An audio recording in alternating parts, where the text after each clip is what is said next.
আসসালামু আলাইকুম। আমি মোহাম্মদ সাইফুল ইসলাম, সহকারী প্রকৌশলী, বাংলাদেশ বেতার, কুমিল্লা। আপনাদের সাথে এর আগেও ফিজিক্সের কিছু ক্লাস নিয়ে আপনাদের সাথে কথা হয়েছে, আলোচনা হয়েছে। তো আজকে আসলে ফিজিক্সের শেষ মুহূর্তের প্রস্তুতি। পরীক্ষা যেহেতু খুবই কাছাকাছি, আর সপ্তাহখানেক সময় আছে, তো আপনাদের সাথে কিছু আলোচনা, কথা বলার জন্য উপস্থিত হওয়া। এর আগেও যেহেতু আপনাদের সাথে কিছু ক্লাস নেওয়ার সুযোগ হয়েছে, ব্যর্থ চেষ্টাই বলবো আসলে। আপনারা প্রত্যেকেই, যেহেতু সাবজেক্টের পরীক্ষা, ফিজিক্সের ক্ষেত্রে আপনারা সবাই প্রত্যেকেই 4 বছর পড়াশোনা করে এসেছেন এবং এই সাবজেক্টের উপর আপনাদের ভালো ধারণা আছে, এবং এগুলো এই সাবজেক্ট নিয়ে, প্যাশন নিয়ে পড়াশোনা করেছেন। সো এখানে আসলে খুব বেশি আপনাদের জ্ঞান দেওয়ার খুব বেশি দক্ষতা আমার নাই আসলে। তারপরেও কিছু আলোচনা, যেহেতু পরীক্ষা, এবং অল্প কিছু পরীক্ষা দেওয়ার অভিজ্ঞতা থেকে আপনাদের সাথে কিছু আলোচনা করা যায় কিনা, সেজন্যই আসলে বসা আর কি। তো আজকের ক্লাসটি সম্ভবত লাইভ হচ্ছে। আপনারা এর মধ্যে অনেকেই হয়তো যুক্ত হচ্ছেন বা যুক্ত হবেন। আপনাদের কোনো কিছু জানার থাকলে প্রশ্ন করতে পারেন। আমি চেষ্টা করব সে ব্যাপারে কিছু আলোকপাত করার জন্য। ফিজিক্স নিয়ে কিছু কথা, মানে সবাই জয়েন করতে করতে আসলে কিছু কথা বলি। ফিজিক্স নিয়ে আমার যে অভিজ্ঞতা, বা ফিজিক্সে আমার যে পথ চলা, সেটা হচ্ছে, ফিজিক্সের ব্যাপারে যদি খুব বেশি কিছু বলতে বলেন, তাহলে হচ্ছে ফিজিক্স, আপনারা প্রত্যেকেই জানেন যে ফিজিক্স বিশ্বের অন্যতম সাবজেক্ট, সকল সাবজেক্টগুলোর মধ্যে অন্যতম কঠিন সাবজেক্টগুলোর মধ্যে একটা। তো এর খুব বেশি গভীরে ঢোকার অভিজ্ঞতা আমার কখনোই হয় নাই, বা খুব বেশি গভীরে আমি যেতেও পারিনি। ফিজিক্সের খুবই দুর্বল একজন শিক্ষার্থী, এখনও শিখতেছি, এখনও অনেক কিছু জানতেছি। তো বিষয়টা আসলে, যেহেতু এমসিকিউ পরীক্ষা, খুব বেশি গভীর থেকে জানার প্রয়োজনও পড়ে না। আপনাদের মধ্যে অনেকেই আছেন, আমি বিশ্বাস করি, এখানে অনেকেই না, বেশিরভাগই আপনারা আছেন যে আপনারা বরঞ্চ আহ, আরো অনেক ভালো জানেন ফিজিক্সের। আমার থেকে তো অবশ্যই ভালো জানেন, অনেকের চেয়ে অনেক ভালো জানেন। ফিজিক্সে আপনারা অনেকে প্যাশন নিয়ে পড়াশোনা করেছেন, অনেকের ইচ্ছাই ছিল যে ভার্সিটিতে উঠে বা অন্যান্য বিভিন্ন ভার্সিটিতে আপনারা ফিজিক্স নিয়ে পড়াশোনা করবেন, থিওরিটিক্যাল ফিজিক্স নিয়ে পড়বেন। অনেকের অনেক রকম ইচ্ছা ছিল, সেই ইচ্ছা থেকেই ফিজিক্স সাবজেক্টে আসা। তো আমি বিশ্বাস করি যে আপনারা এই সাবজেক্টে সবাই বস, এবং সবাই এই সাবজেক্টে খুব ভালোভাবেই আহ, ধারণা রাখেন। তো আসলে ফিজিক্সে মূলত হচ্ছে থিওরিটিক্যাল পড়াশোনার পাশাপাশি ম্যাথমেটিক্যাল পড়াশোনা খুবই বেশি। আপনারা ফিজিক্স পড়াশোনা করেছেন, আপনারা জানেন যে ফিজিক্স পড়তে হইলে আসলে ম্যাথকে পাস করে বা ম্যাথ না জেনে ফিজিক্স, শুধু ফিজিক্স পড়াটা খুবই টাফ। তো ফিজিক্সের অনেক জটিল জটিল ম্যাথ আছে, অনেক ইকুয়েশন আছে, যেগুলো হচ্ছে বুঝতে খুবই কষ্ট হয়। এগুলোর ডেরিভেশন অনেক বিশাল বড় বড়। তো যেহেতু এমসিকিউ পরীক্ষা, ওই আপনার সেই বিশাল ফিজিক্সের নলেজ এখানে কাজে লাগাতে পারবেন বলে আমার মনে হয় না। খুবই বেসিক জিনিসপত্রগুলো নিয়েই এমসিকিউ প্রশ্ন আসে।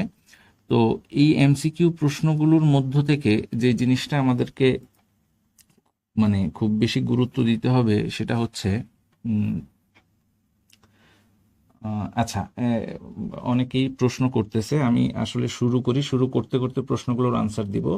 অনেকেই বলতেছে যে প্রশ্ন ইংলিশে হবে না বাংলায় হবে, এইটা নিয়ে আমি বিস্তারিত একেবারে শেষের দিকে আমি একটা টপিকসই রাখছি, হচ্ছে যে পিএসসির কোশ্চেন প্যাটার্ন কি কি ধরনের হতে পারে, ওইখানে বিস্তারিত আলোচনা করব।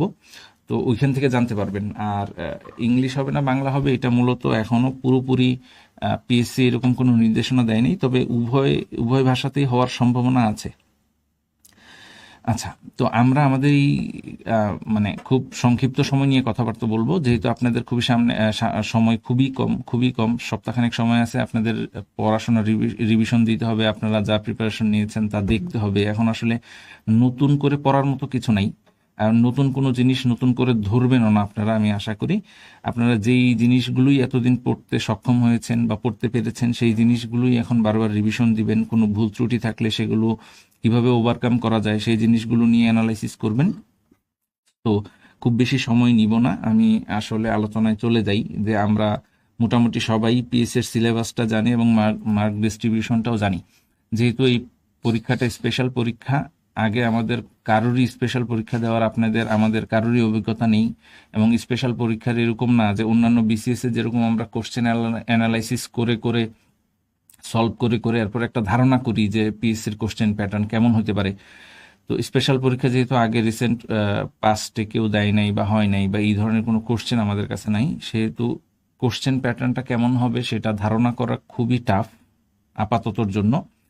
সেটা ডিপেন্ড করবে আসলে প্রশ্নকর্তারা কিভাবে কি মেন্টালিটি নিয়ে প্রশ্ন করতেছে সেটার উপরে। তো সিলেবাসটা আমরা সবাই জানি, আমাদের অনার্সের সিলেবাস। এখানে একটা খুবই গুরুত্বপূর্ণ কথা আপনারা খেয়াল করে দেখবেন যে আপনারা যখন এমনি নর্মাল বিসিএস এর প্রিপারেশন নেন, অনেকেই আপনারা বিসিএস অলরেডি হয়তো অনেকেই অনেকগুলো দিয়েছেন, কেউ প্রিলি দিয়েছেন, কেউ প্রিলি রিটেন ভাইবা পর্যন্ত দিয়েছেন, অনেকেই আছেন। তো আপনারা জিনিসগুলো সম্পর্কে জানেন যে আমরা সাধারণত দেখি নর্মাল বিসিএস গুলোতে আমরা যখন প্রিপারেশন নিতে যাই বা প্রস্তুতি নিতে যাই, তখন হয় কি আমরা অনেকেই বলি যে আমার সাবজেক্ট ম্যাথ, তার মানে ম্যাথে আমার স্ট্রং জোন, আমি ম্যাথ ভালো পারবো। যারা সায়েন্সে পড়াশোনা করছে সায়েন্স তাদের স্ট্রং জোন, যে বাংলায় পড়াশোনা করছে সে বাংলা অনেক ভালো পারে। অর্থাৎ যার যার সাবজেক্টে সে অনেক ভালো করবে এই প্রত্যাশা নিয়েই সে পরীক্ষা দিতে যায়। তো আমাদের কাছেও কিন্তু ব্যাপারটা এরকমই। দেখেন, যেহেতু স্পেশাল পরীক্ষা আপনার নিজের সাবজেক্টের উপরে 100 মার্কের প্রশ্ন হবে, তার মানে আপনি ধরেই নিতে পারেন যে ফিজিক্সের উপর যেহেতু 100 মার্কের প্রশ্ন হবে এবং ফিজিক্স আপনারই সাবজেক্ট, আপনি গত 4-5 বছর এটা পড়ে আসছেন, তো এইটা আপনার অবশ্যই স্ট্রং জোন। এইটা ঠিক যে খুব গভীর থেকে প্রশ্ন করলে, প্রশ্নকর্তা খুব ক্রিটিক্যাল টাইপের অ্যাঙ্গেলে কোশ্চেন করলে সেটা হয়তো অনেক সময় আনসার দেওয়াটা কষ্ট হবে, কিন্তু এটা মাথায় রাখবেন যেহেতু আপনার সাবজেক্টেই প্রশ্ন হবে, খুব বেশি আটকানোর সুযোগ নেই, আপনি মোটামুটি হলেও ভালো পরীক্ষা দিতে পারবেন আশা করি। তো পিএসসি সিলেবাসের যে অংশটা সাধারণ পার্টের আপনারা জানেন, এটা নিয়ে কথা বলার কিছু নাই। সাধারণ পার্টের কি 100 মার্ক থাকবে সেটা আপনারা জানেন। আর হচ্ছে আমাদের ফিজিক্স যে টপিক্সটা আছে, এই ফিজিক্সের উপরে 2টা পার্ট, ফিজিক্স 1-2 দুটোটাতে 50-50 করে 100 মার্ক থাকবে। তো এই জিনিসগুলো আপনারা জানেন, আমি এগুলো বহুবার দেখছেন আপনারা, এগুলো নিয়ে আর কথা বলতে যাচ্ছি না। চ্যাপ্টার ওয়াইজ কিছু ডিসকাশন আমরা করব যে প্রতিটা চ্যাপ্টারে আসলে কোন কোন টপিকসগুলো একটু গুরুত্ব দেওয়া উচিত, কোন কোন টপিকসগুলো থেকে এমসিকিউ আসার মতো। সময় বাঁচানোর জন্য এখন কিছু টেকনিক আপনাদের সাথে আলোচনা করব আমি আমার মতো করে। আমি বলতেছি না যে আমার টেকনিকগুলোই খুব বেশি আপনাদের জন্য অ্যাপ্রোপ্রিয়েট হবে, আপনারাও প্রত্যেকেরই আপনাদের নিজস্ব কিছু টেকনিক আছে, আপনারা সেগুলো অ্যাপ্লাই করবেন। তার মধ্য থেকে যদি আমার দেওয়া কিছু টেকনিক আপনাদের ভালো লাগে অ্যাপ্লাই করতে পারেন। তারপরে যে কথাটা বললাম যে খুবই অপ্রয়োজনীয় এবং খুবই জটিল কিছু টপিকস আছে, এবং এমন হতে পারে যে টপিকসটা আপনি আগে কখনো পড়েন নাই, এখন সামনে আসছে, নতুন করে পড়ার চিন্তা ভাবনা করতেছেন, এখন সময় যেহেতু কম, এই আননেসেসারি টপিকসগুলো আপনারা বাদ দিবেন। এখন নতুন করে কিছু পড়ার দরকার নেই, এবং খুবই জটিল জিনিসগুলো যেগুলো বুঝতে কষ্ট হয় সেগুলোও ধরার দরকার নেই। মনে রাখবেন পিএসসির যে প্রশ্ন প্যাটার্ন আছে, পিএসসির যে 200 মার্ক, আমি জেনারেলের ক্ষেত্রেই বলতেছি, আপনারা আগের বিসিএস গুলোর থেকে চিন্তা ভাবনা করলে বা গবেষণা করলে দেখবেন, আমার কয়েকটা প্রিলি রিটেন দেওয়ার অভিজ্ঞতা থেকে আমি বলতেছি যে কখনোই এই 200 মার্কের ভিতরে 120-র বেশি মার্ক কখনোই পাওয়া লাগে নাই হচ্ছে প্রিলিতে টিকার জন্য। রিটেনে মানে রিটেন দেওয়ার জন্য বা আপনাদের তো আর রিটেন নেই, ভাইবা দেওয়ার জন্য আপনাকে কখনোই 120 মার্কের বেশি পিএসসির কোনো পরীক্ষায় কাট অফ মার্কস হয় নাই, লাগেও না। তো আপনারা এইটা টার্গেট করবেন যে আপনার সব প্রশ্ন পারা লাগবে না, এমন না যে আপনাকে একেবারে 200 মার্কে অ্যান্সার করে আসতে হবে। আপনার টার্গেট থাকবে যেই প্রশ্নগুলো অলমোস্ট মোটামুটি সহজ হবে সেই জিনিসগুলো কোনো রকমে আনসার করে আসতে পারেন কিনা সেটা দেখবেন আর কি। তো এখন জটিল টপিকসগুলোর দিকে মনোযোগ না দেওয়াই বেটার। কিছু কিছু কনফিউশন থাকে আমাদের বিভিন্ন জিনিসগুলোতে, কিভাবে আনসার করব সেই কিছু কনফিউশন নিয়ে কিছু প্রশ্ন আছে আপনাদের, ওই যে প্রশ্ন বাংলায় হবে না ইংলিশে হবে, ক্যালকুলেটরের ব্যাপার স্যাপার, এগুলো নিয়ে কিছু আলোচনা করব এবং কিছু উপদেশ থাকবে পরীক্ষার হলে অ্যাপ্লাই করার জন্য। তো আমরা চলে যাই আসলে আলোচনায়। দেখেন, আমার অ্যানালাইসিস থেকে আমার কাছে যেটা মনে হয়, আমি আবারও বলতেছি যে আমার চিন্তা, আমার ধারণা, আমার যে কথাগুলো, এটাই 100% হবে এমন কোনো কথা নেই, এবং এটা হওয়ার সুযোগও নাই, কারণ যেহেতু আমরা আগে কোশ্চেন অ্যানালাইসিস করতে পারিনি কখনোই স্পেশালের। আমার যেটা মনে হয় এই ফিজিক্সের যে 100 মার্কস থাকবে সেই 100 মার্কসের মধ্যে আপনি 60 to 70% কোশ্চেন পাবেন হচ্ছে কনসেপ্ট রিলেটেড। হচ্ছে যে টপিকসগুলো আমরা পড়ি এগুলোর বিভিন্ন ধরনের কনসেপ্ট থাকে, এটা কি, এটা কেন হয়, এটার অ্যাপ্লিকেশনগুলো কি কি, তারপরে এইটার ভিতরের যে কার্যকলাপ কি ঘটে, ঘটনাগুলো, এই রিলেটেড কনসেপ্ট রিলেটেড অর্থাৎ বিস্তারিত থিওরিটিক্যাল যে জিনিসগুলো, এগুলো থেকে আমার মনে হয় 60-70% কোশ্চেন থাকবে। 15 থেকে 20% বা কিছু কম বেশি হইতে পারে, 20-30%ও হইতে পারে। এই পরিমাণ ম্যাথমেটিক্যাল টার্ম থাকতে পারে, ম্যাথ থাকতে পারে। এখন ম্যাথ কি খুব বেশি কঠিন কিছু আসবে? দেখেন এখানে 100টা মার্ক, সময় হচ্ছে আপনি যদি ডিভাইড করেও ধরেন যে জেনারেলের জন্য 1 ঘন্টা আর হচ্ছে সাবজেক্টের জন্য 1 ঘন্টাও যদি আপনি রাখেন, তাহলে 1 ঘন্টায় খুব বেশি কঠিন ম্যাথ দিলে কিন্তু আপনি খুব বেশি ম্যাথ আনসার করতে পারবেন না। আর ক্যালকুলেটর ইউজ করতে না দিলে তো প্রশ্নই আসে না। তো খুব সহজ, একেবারে খুবই সহজ সহজ ম্যাথ যদি দেয় তাহলে আপনি অবশ্যই অ্যান্সার করতে পারবেন। আর ম্যাথের পরিমাণ 20 থেকে 30%-এর বেশি থাকার কথা না, মানে 15-20টা বা সর্বোচ্চ 30টা প্রশ্নে ম্যাথ থাকতে পারে বা ম্যাথ রিলেটেড কনসেপ্ট থাকতে পারে। আর 5-10% হচ্ছে বিভিন্ন ধরনের ডেটা থেকে কোশ্চেন আসতে পারে, কি, কে, কখন, কোথায়, কিভাবে আবিষ্কার করছে, বিভিন্ন জিনিসগুলো, বিভিন্ন কনস্ট্যান্টের মান কেমন হবে, এই জিনিসগুলো নিয়ে প্রশ্ন আসতে পারে। ওভারঅল আমার কাছে মনে হয়, আমার ধারণা যে এই টাইপেরই কোশ্চেন পিএসসি করতে পারে। এর আগেও আমার আসলে সাবজেক্ট রিলেটেড, পিএসসির আন্ডারে সাবজেক্ট রিলেটেড কিছু এমসিকিউ রিটেন দেওয়ার অভিজ্ঞতা ছিল। সেই অভিজ্ঞতা থেকে আমার কাছে মনে হচ্ছে আর কি হতে পারে, নাও হতে পারে, সেটা বলা মুশকিল। আবার আমাদের যে 2টা পার্ট আছে, ফিজিক্সের 2টা পার্টের যে সিলেবাস আমরা জানি, এই 2টা পার্টের মধ্যে সেকেন্ড পার্ট আপনারা খেয়াল করে দেখবেন যে সেকেন্ড পার্টে আসলে ম্যাথমেটিক্যাল টার্ম বা ম্যাথ আনসার করার সুযোগ খুবই কম। কারণ সেকেন্ড পার্টের যে কিছু ম্যাথ আছে সেগুলো খুবই জটিল, খুবই বড় বড় বড়, এবং ইকুয়েশনগুলো অনেক বড়। তো সেকেন্ড পার্ট থেকে আসলে নর্মাল বা ছোটোখাটো ম্যাথ আসার সম্ভাবনা খুবই কম, আসবে না। আর যেহেতু বড় বড় ম্যাথ, তার মানে এখান থেকে ম্যাথ খুবই কম দিবে। তো সেকেন্ড পার্ট থেকে আমাদের আসলে থিওরিটিক্যাল পড়াশোনাগুলো করাই হচ্ছে বেটার আমার কাছে মনে হয়। আর ফিজিক্সের যে ফার্স্ট পার্টটা থাকবে সেটাতে কনসেপ্টের পাশাপাশি ম্যাথও গুরুত্বপূর্ণ। কারণ ফার্স্ট পার্টে আপনারা জানেন হিট অ্যান্ড থার্মোডাইনামিক্স আছে, এখানে ছোট ছোট ম্যাথ দেওয়ার সুযোগ আছে। ইলেকট্রিসিটি অ্যান্ড ম্যাগনেটিজম আছে, এখানেও ছোটোখাটো কিছু সূত্র আছে, ম্যাথ দেওয়ার সুযোগ আছে। তো ফার্স্ট পার্ট থেকে আপনারা ম্যাথ আর হচ্ছে থিওরি, এই 2টা জিনিসই খুব ভালোভাবে দেখার চেষ্টা করবেন। আর সেকেন্ড পার্ট থেকে আপনারা থিওরিটিক্যাল যে কনসেপ্টটা আছে, মূলত ওই কনসেপ্টটা দেখে রাখবেন, পাশাপাশি ইকুয়েশনগুলো, যে বড় বড় ইকুয়েশনগুলো আছে, ইকুয়েশনগুলোর মধ্যে কোনটা কি, কোনটা দ্বারা কি প্রকাশ পায়, ওই ইকুয়েশনগুলোর আবার কিছু কিছু বৈশিষ্ট্য আছে, সেই জিনিসগুলো আপনারা একটু দেখে নিতে পারেন। এটা হচ্ছে যে অ্যাজ ইউজুয়াল আমার কাছে যেটা মনে হচ্ছে যে কোশ্চেন প্যাটার্ন এই ধাপের হতে পারে আর কি। তারপরেও এর মধ্যে আপনাদের এমন হইতে পারে অনেকেরই থিওরিটিক্যাল নলেজ খুব ভালো, বেসিক খুবই ভালো বোঝেন, তাদের জন্য থিওরিটিক্যাল কনসেপ্টগুলো ভালোভাবে পড়ে যাওয়া বেটার। এর মধ্যে অনেকে আছেন যারা ম্যাথ খুবই ভালো পারেন, তাদের জন্য ম্যাথমেটিক্যাল টার্মগুলোও দেখে যেতে পারেন, ভালো কিছু পরিমাণ, মানে কিছু পরিমাণ কি বেশি পরিমাণ ম্যাথ প্র্যাকটিস করে যেতে পারেন। আর ডেটা মুখস্থ করার ক্ষেত্রে তো এটা অ্যাজ ইউজুয়াল মুখস্থর বিষয়, সেটা যে যতটুকু মুখস্থ বা মনে রাখতে পারেন। তো যার যেখানে স্ট্রং জোন আছে সেই দিকে ফোকাস করে প্রিপারেশন নিতে পারেন। এবং এইখানে একটা বিষয় আমি আবারও বলতেছি যে 60%-এর বেশি আপনাকে আনসার করতে হবে না, কারেক্ট করতে হবে না। 60% মোর দেন এনাফ, মোর দেন এনাফ। আপনার ভাইবার জন্য সিলেক্টেড হওয়ার জন্য 60% পারলে এনাফ। 60%ও হয়তো পারা লাগবে না। প্রশ্ন যদি খুব বেশি কঠিন হয় তাহলে কাট অফ মার্কস অনেক নেমে আসবে, সেক্ষেত্রে আপনাদের 60%-এর প্রয়োজন হবে না, সেটা প্রশ্নের উপর ডিপেন্ড করবে।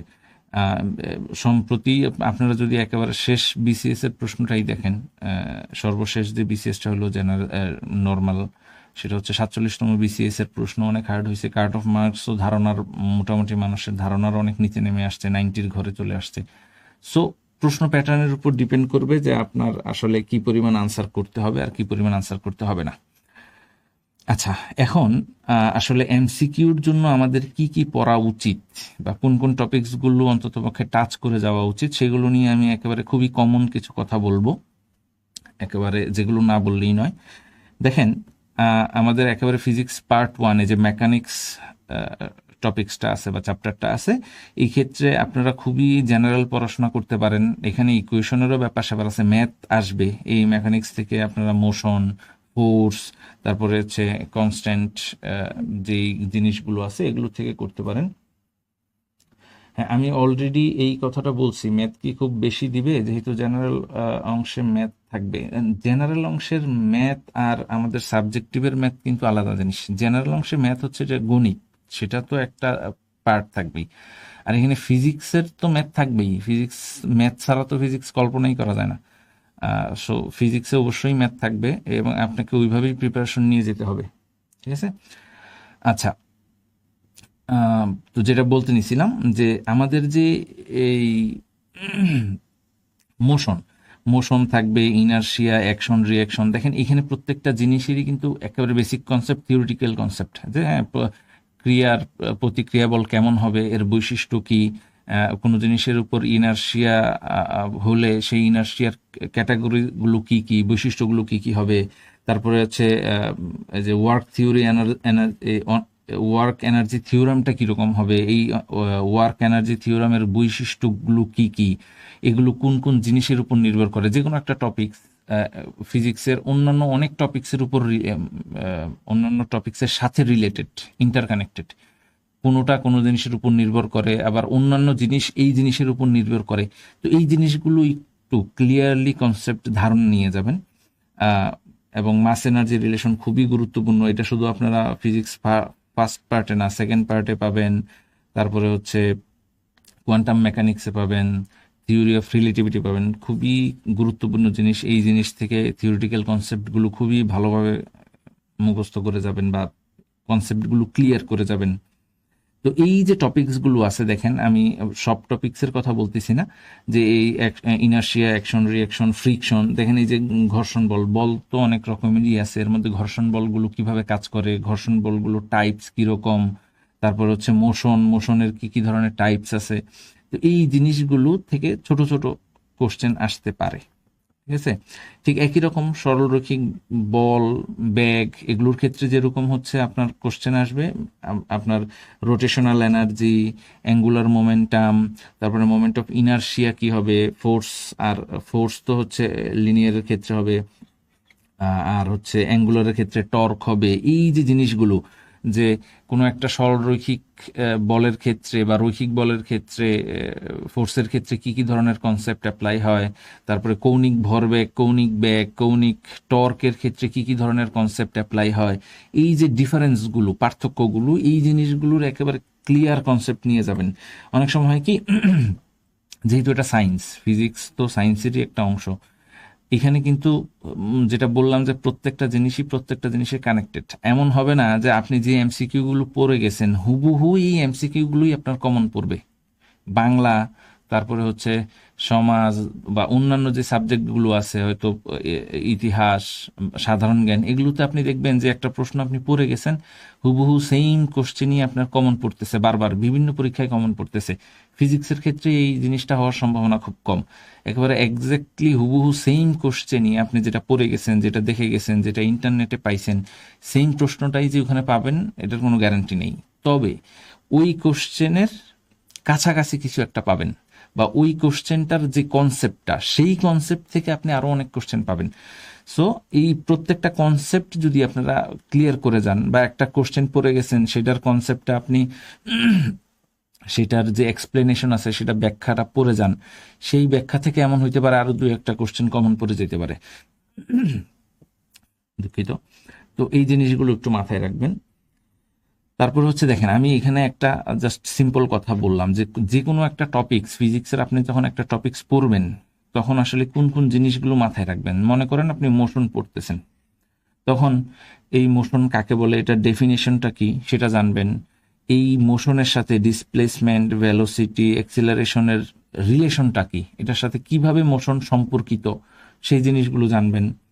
তারপরে হচ্ছে আপনি হচ্ছে নিউটনসের ল যেগুলো বলতেছে, যেগুলো মোশনের সাথে, গতির সাথে সম্পর্কিত, নিউটনের প্রথম সূত্র, দ্বিতীয় সূত্র, তৃতীয় সূত্র, যদি সূত্রগুলো থাকে সেই সূত্রগুলো ভালোভাবে দেখে যাবেন। সেই সূত্রগুলো থেকে নতুন কোনো ধারণার আহ, উৎপত্তি হয়েছে কিনা বা উদ্ভব হয়েছে কিনা সেই জিনিসগুলো সম্পর্কে ধারণা জেনে যাবেন। যে কোনো একটা জিনিসের কি কি কি কয় ধরনের আছে টাইপস গুলো জেনে যাবেন। সেই টপিকস বা সেই বিষয়ের উপর যদি ইকুয়েশন থাকে, ফর্মুলা থাকে, সেগুলো খুব ভালোভাবে দেখে যাবেন। তারপরে হচ্ছে আহ, এই যে আরেকটা জিনিস, খুবই গুরুত্বপূর্ণ জিনিস, বিভিন্ন ধরনের গ্রাফ।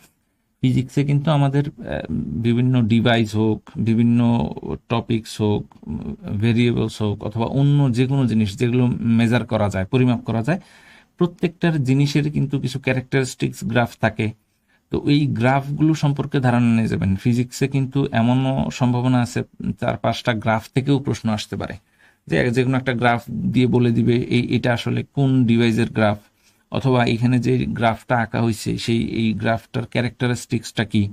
অথবা উল্টা প্রশ্নও করতে পারে, যে বলে দিল যে আমি যে কোনো একটা টপিকস বা বিষয় দেয়া থাকলো, এই বিষয়ের উপরে এই বিষয়টার বা এই টপিকসটা কোন গ্রাফটাকে সমর্থন করে।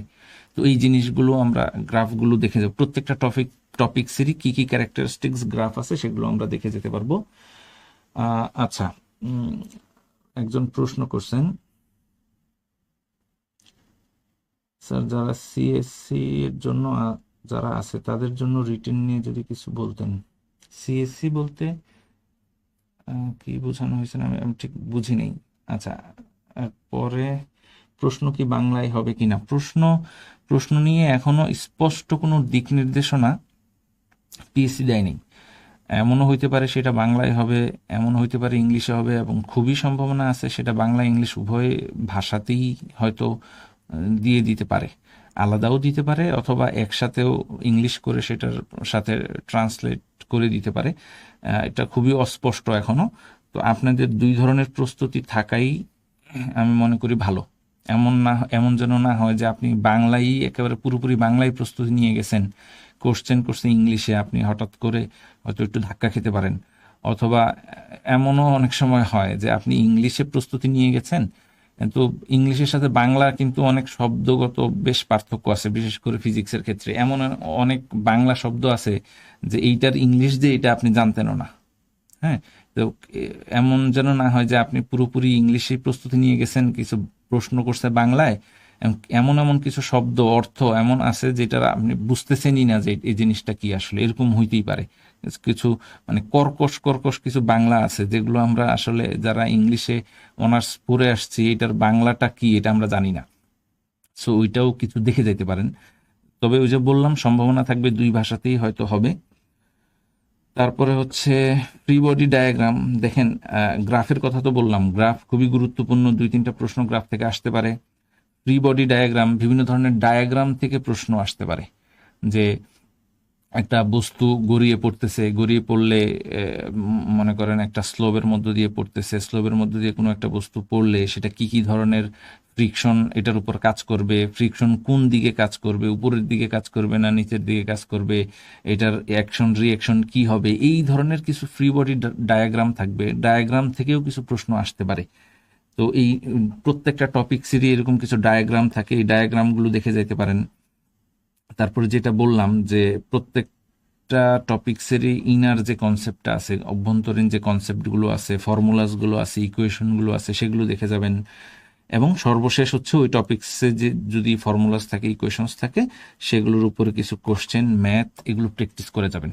তাহলে যে কোনো টপিক্সই যখন আপনি পড়বেন, আমি এটা মোশনের জন্য বললাম, আপনি যে কোনো টপিক্সই যখন পড়বেন তখন এই প্রত্যেকটা পার্ট আপনি পড়ছেন কিনা সেটা একটু মাথায় রেখে যাবেন, যে এটার কনসেপ্ট পড়ছেন কিনা, থিওরি পড়ছেন কিনা, এটার রিলেটেড কোনো সূত্র আছে কিনা, ল আছে কিনা, সেগুলো দেখছেন কিনা, আপনি এগুলোর প্রকারভেদগুলো বা ক্লাসিফিকেশনগুলো দেখছেন কিনা, ইকুয়েশন বা ম্যাথমেটিক্যাল টার্মগুলো দেখছেন কিনা, গ্রাফ দেখছেন কিনা, তারপর ফ্রি বডি ডায়াগ্রামগুলো দেখছেন কিনা। এই প্রত্যেকটা টপিক্সের উপরে অন্তত পক্ষে এই কমন জিনিসগুলো দেখে যাওয়ার চেষ্টা করবেন। আমরা দেখি এর বাইরেও আরো কেউ কারো কোনো প্রশ্ন আছে কিনা। সিলেবাসের বাইরে প্রশ্ন হবে কি, আসলে সিলেবাসের বাইরে তো প্রশ্ন হওয়া আমরা এক্সপেক্ট করি না, আমরা আশা করি না যে সিলেবাসের বাইরে প্রশ্ন হবে।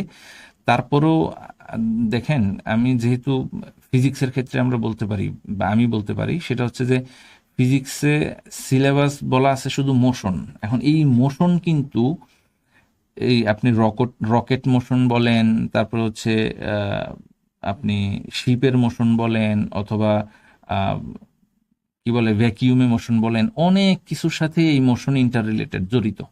এখন ব্যাপারটা হতে পারে আপনার কাছে মনে হইতে পারে মোশন বলতে শুধুমাত্র আমি সিম্পল মোশন কাকে বলে, কি কত প্রকার কি কি পড়ে গেলাম, এখন রকেটের মোশন থেকে আমাকে প্রশ্ন করলো তাইলে বোধহয় আমি পারবো না। না, মোশন রিলেটেড যত জায়গায় প্রশ্ন হইতে পারে হবে।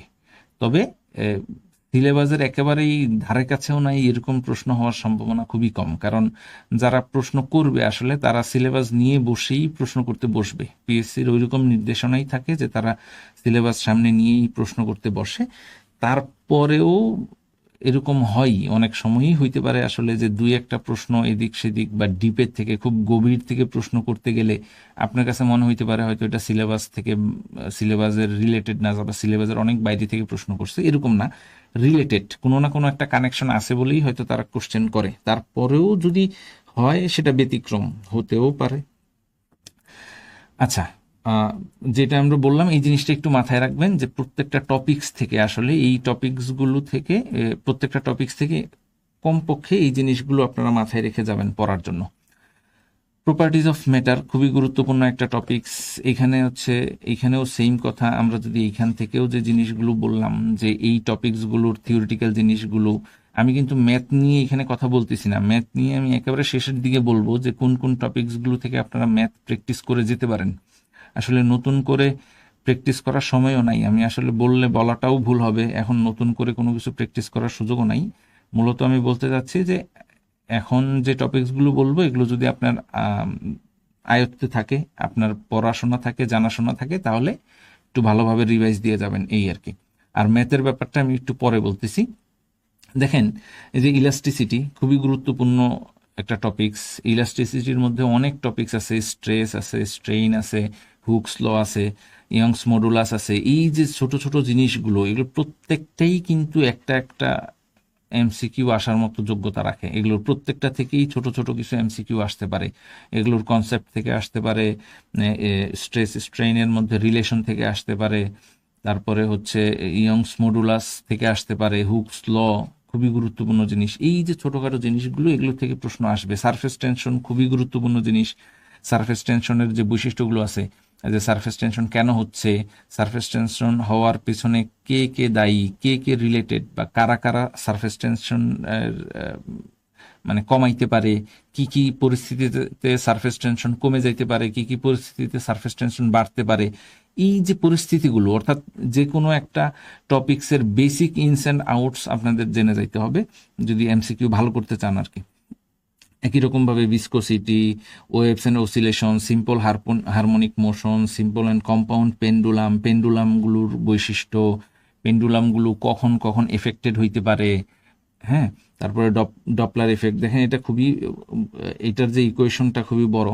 তো এই ইকুয়েশনগুলো থেকে আমি বললাম যে খুবই বড় বড় ইকুয়েশন বা বড় বড় ম্যাথ যেগুলো থাকবে সেগুলো থেকে কোশ্চেন না আসার সম্ভাবনাই খুব বেশি।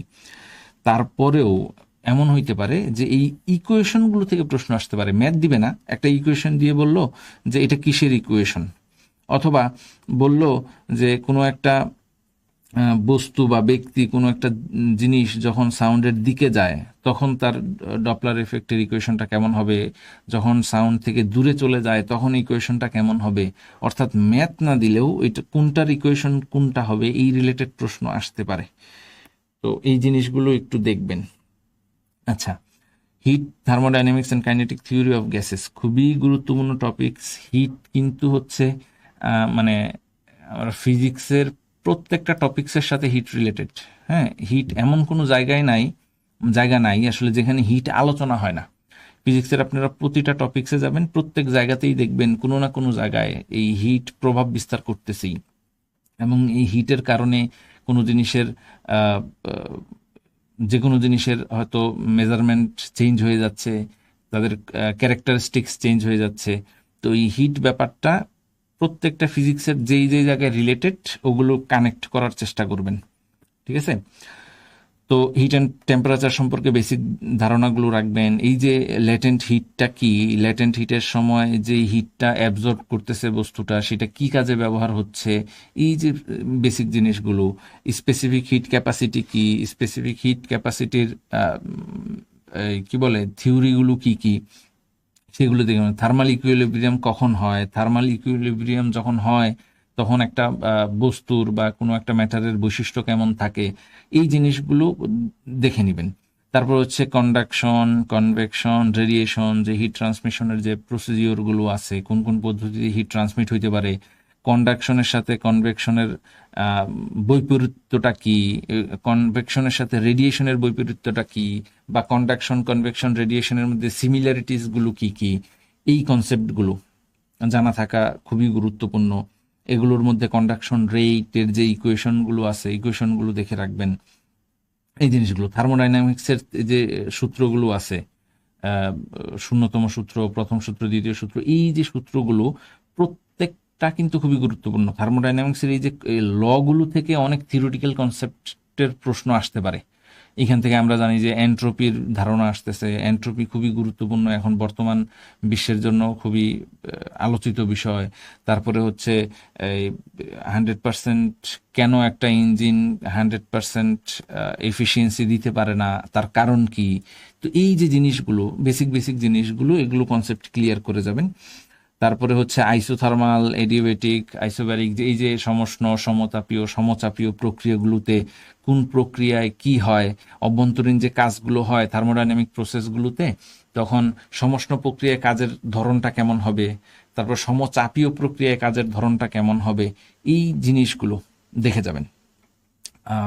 তারপরে হচ্ছে এই কাইনেটিক থিওরি অফ গ্যাসেসের ক্ষেত্রে হচ্ছে আপনারা দেখবেন যে একটা আবদ্ধ জায়গায় মলিকিউলসগুলো কখন কিভাবে চাপ তৈরি করে, টেম্পারেচার কিভাবে বাড়ে কমে, তারপরে কোনো একটা মলিকিউলসের মিন ফ্রি পাথের ইকুয়েশনটা কি, এই ইকুয়েশনের মধ্যে যে জিনিসগুলো আছে সেগুলো প্রত্যেকটা আবার কি, এই এই যে সিম্পল জিনিসগুলো, ওগুলো একটু দেখে রাখবেন।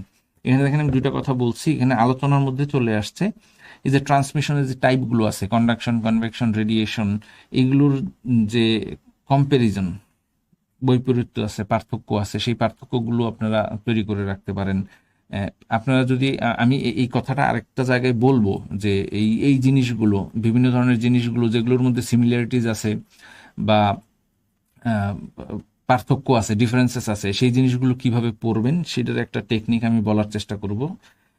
ল of thermodynamics, laws of thermodynamics, থার্মোডাইনামিক্সের লগুলো খুবই খুবই খুবই গুরুত্বপূর্ণ। আমি আবারও বলতেছি, এই কনসেপ্টগুলো থেকে অনেক প্রশ্ন আসতে পারে। আচ্ছা, ইলেকট্রিসিটি এবং ম্যাগনেটিজম, এটা অন্যতম গুরুত্বপূর্ণ একটা চ্যাপ্টার এই জন্য, কারণ এখান থেকে হচ্ছে concept, theory plus math plus equation, সব কিছু এইখানে ইকুয়েশন, ম্যাথ, কনসেপ্ট, থিওরি যা যা আছে সব কিছুই খুবই গুরুত্বপূর্ণ, কোনো কিছু বাদ দেওয়ার সুযোগ নেই। ইলেকট্রিক চার্জ কি, চার্জের বৈশিষ্ট্যগুলো কি কি, কোয়ান্টাইজেশন কি, মানে এই চার্জের কোয়ালিটি, কোয়ান্টিটিগুলো কি কি, কুলম্বস ল, যে চার্জগুলোর মধ্যে আকর্ষণ বিকর্ষণ বল কিভাবে কাজ করে, electric potential, electric intensity, electric field, প্রত্যেকটা টপিকস দেখেন। এবং আপনারা যারা ফিজিক্সে পড়ছেন আপনারাও খুব ভালোভাবে জানেন যে এই যে সাবজেক্টটা, ইলেকট্রিসিটি অ্যান্ড ম্যাগনেটিজম ফিজিক্সের কত গুরুত্বপূর্ণ টপিকস। সো এখান থেকে আসলে বাদ দেওয়ার মতোই কিছু নাই। প্রত্যেকটা জিনিস বেসিক কনসেপ্ট শিখে রাখবেন। প্রত্যেকটা জিনিসের যে ছোট ছোট সূত্রগুলো আছে সেই সূত্রগুলো লিখে ফেলবেন বা পড়ে ফেলবেন। ক্যাপাসিটেন্স, ক্যাপাসিটরের সিরিয়াল প্যারালাল কানেকশন দিতে হলে কি কি ইয়ে থাকতে হবে আপনারা জানেন। হচ্ছে নর্মাল ইলেকট্রিসিটিতেও আমরা এই সার্কিট অ্যানালাইসিসগুলো দেখে রাখতে পারি। মানে খুব বড় ধরনের কোনো অ্যানালাইসিস তো পরীক্ষায় আসবে না, ছোটোখাটো সার্কিট দিয়ে রাখবে, এই সার্কিটের মধ্যে কারেন্ট, ভোল্টেজ বের করতে দিতে পারে। তারপরে হচ্ছে রেজিস্ট্যান্স, ক্যাপাসিটেন্স, এই ধরনের জিনিসগুলো, ছোট ছোট জিনিসগুলো বের করতে দিতে পারে। সো ছোট ছোট সার্কিট যেগুলো আছে, এরকম কিছু ছোট ছোট সার্কিট অ্যানালাইসিস দেখে যেতে পারেন আর কি।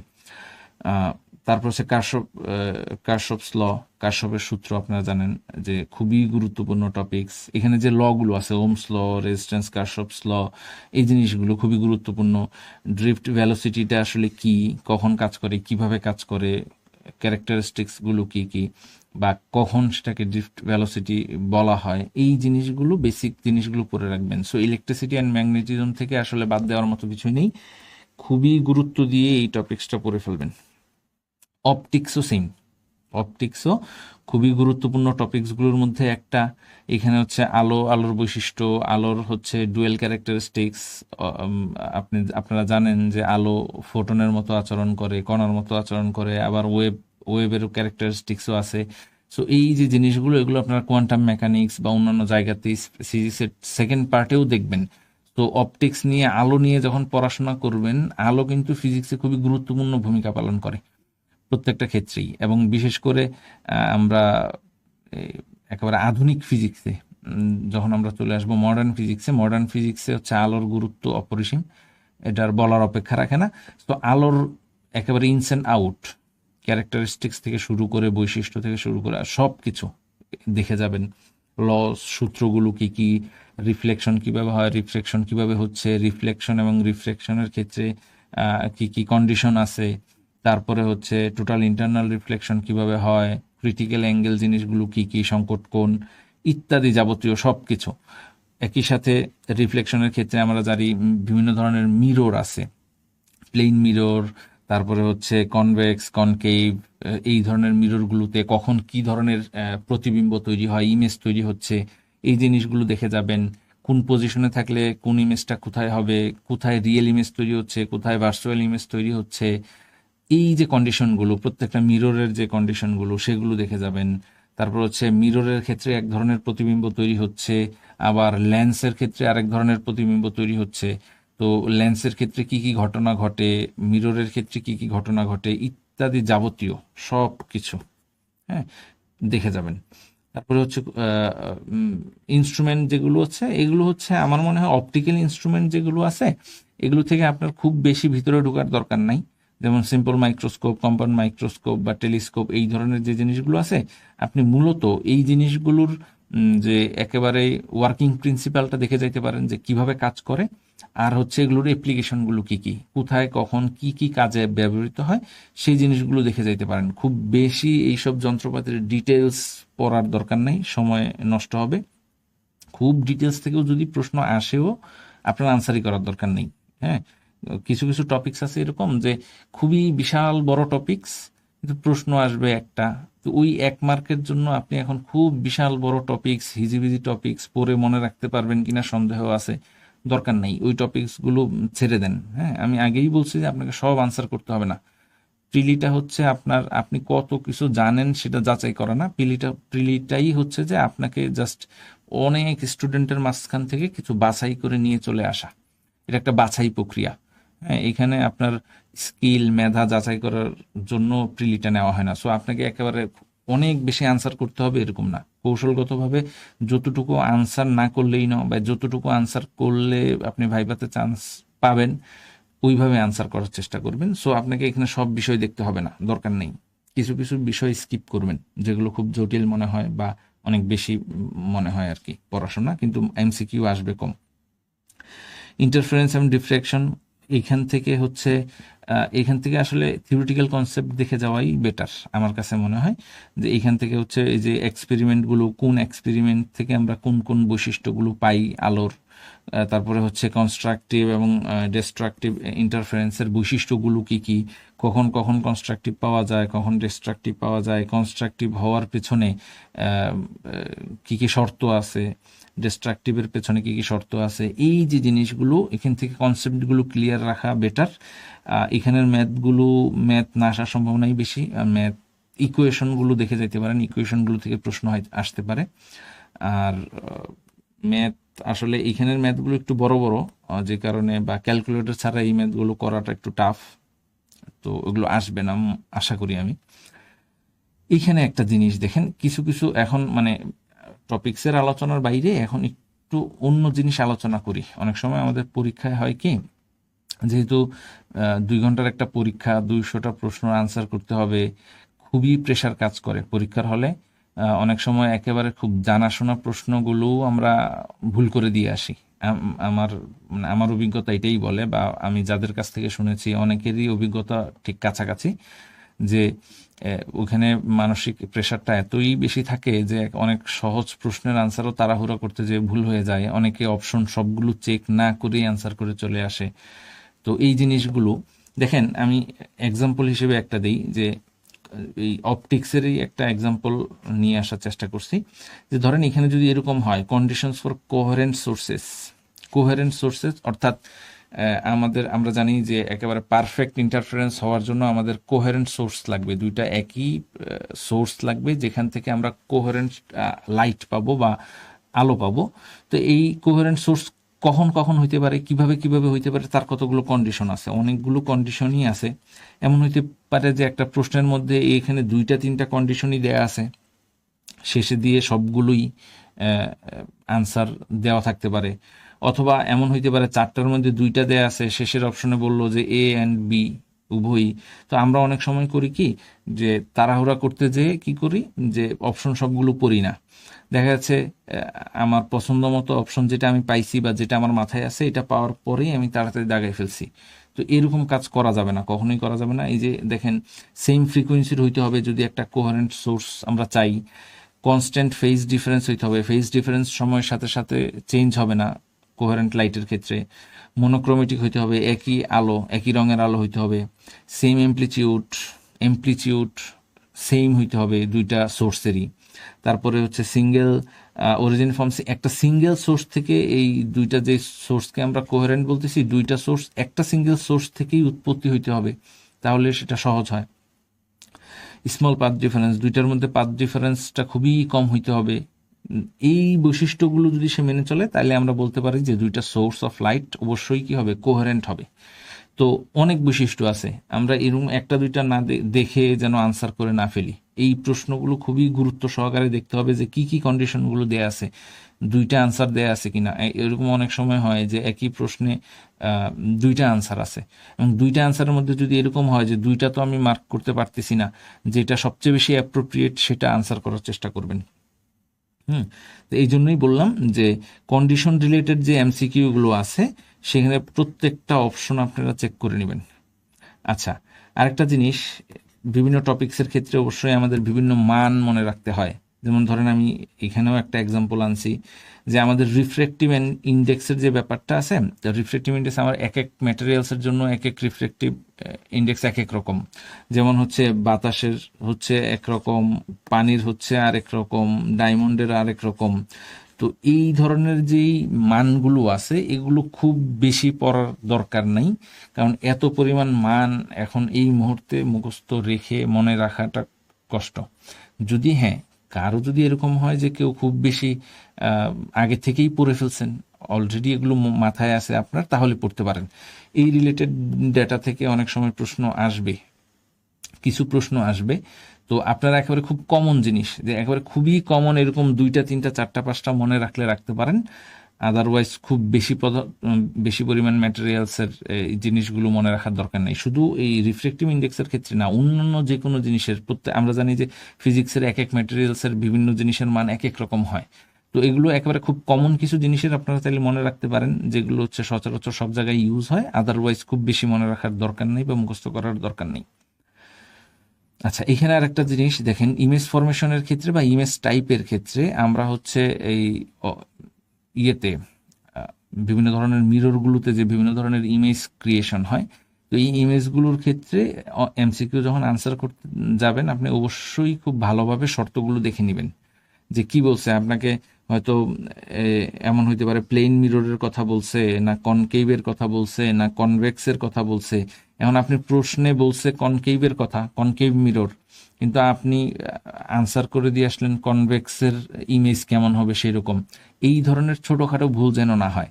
বললাম যে সাবজেক্টিভে যেহেতু আমাদের 60%-এর মতো কারেক্ট করে আসার টার্গেট নিয়ে যেতে হবে প্রশ্ন মোটামুটি হলে, আর কঠিন হলে তো সেটা আসলে ভিন্ন বিষয়। তো খুব যেগুলো জিনিস আমরা পারার মতো, কিন্তু খুব তাড়াহুড়া করে ইজি জিনিস আমরা যেন এই ছোটোখাটো ভুলগুলোর কারণে ভুল না করি, এগুলো একটু মাথায় রাখবেন। আচ্ছা, এখানে আসেন, আসলে এই জিনিসটা আরো আগেই বলা উচিত ছিল, ওরকম বলার সুযোগ হয়ে ওঠে নাই, বিভিন্ন ক্লাসেও হয়তো আমি বলতে পারিনি। তারপরেও যদি আপনাদের হাতে এখনো 1 সপ্তাহ সময় আছে, তো আপনারা চাইলে এখনো একদিন সময় নিয়ে এই জিনিসগুলো একটু তৈরি করতে পারেন। সেটা হচ্ছে কি, দেখেন এগুলো হেল্প করতে পারে। তো এইখান থেকে হয়তো 5-7টা প্রশ্ন আপনারা কমন পেতেও পারেন। আর পিএসসির এইসব পরীক্ষায় আপনারা জানেন 1-2 মার্কও অনেক অনেক কিছু।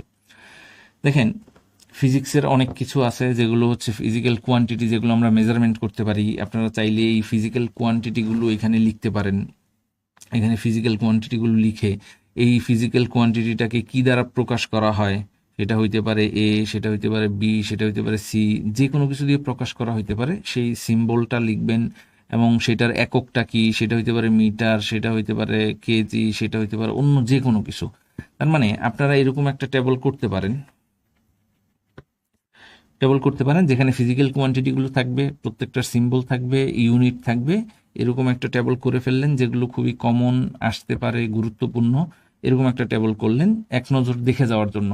হ্যাঁ, যেগুলো একেবারেই সহজ আপনারা পারবেন সেগুলো দরকার নাই, যেগুলো আপনার কাছে মনে হচ্ছে যে কঠিন কিন্তু গুরুত্বপূর্ণ, এরকম একটা টেবলে এই জিনিসগুলো নিয়ে আসতে পারেন, যেন পরীক্ষার আগেও অন্ততপক্ষে একবার চোখ বুলাই নিলে আপনারা আনসার করতে পারেন। তারপরে দেখেন আহ, বিভিন্ন ধরনের এই কম্পোনেন্ট অথবা বিভিন্ন ধরনের ইভেন্ট, যেগুলো হচ্ছে বিভিন্ন বিজ্ঞানীরা বিভিন্ন সময় আবিষ্কার করছে। তো এই ইভেন্টগুলো আপনারা নাম লিখে রাখতে পারেন। মনে করেন যে ফটো ইলেকট্রিক ইফেক্ট কে আবিষ্কার করছে, ইনভেন্টর কে, কত সালে এটা আবিষ্কার হয়েছে। তারপরে স্পেশাল থিওরি অফ রিলেটিভিটি আবিষ্কার প্রবক্তাকে, কত সালে আইনস্টাইন এটা করছে।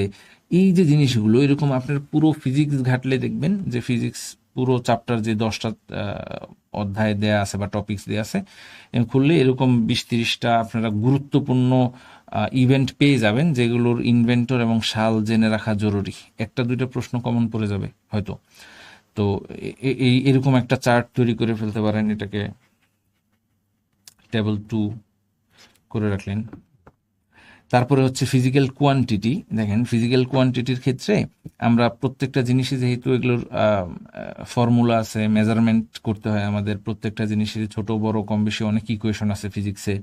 তো আপনি মনে করেন হচ্ছে ডি ডি ব্রগলি ওয়েভলেন্থ সম্পর্কে আপনি জানতে চান, তো ডি ব্রগলি ওয়েভলেন্থের ইকুয়েশনটা এখানে বা ফর্মুলাটা এখানে লিখে রাখলেন, এবং এই ফর্মুলার মধ্যে কোনটা কি জিনিস আবার সেটাও পাশে ছোট করে লিখে রাখতে পারেন।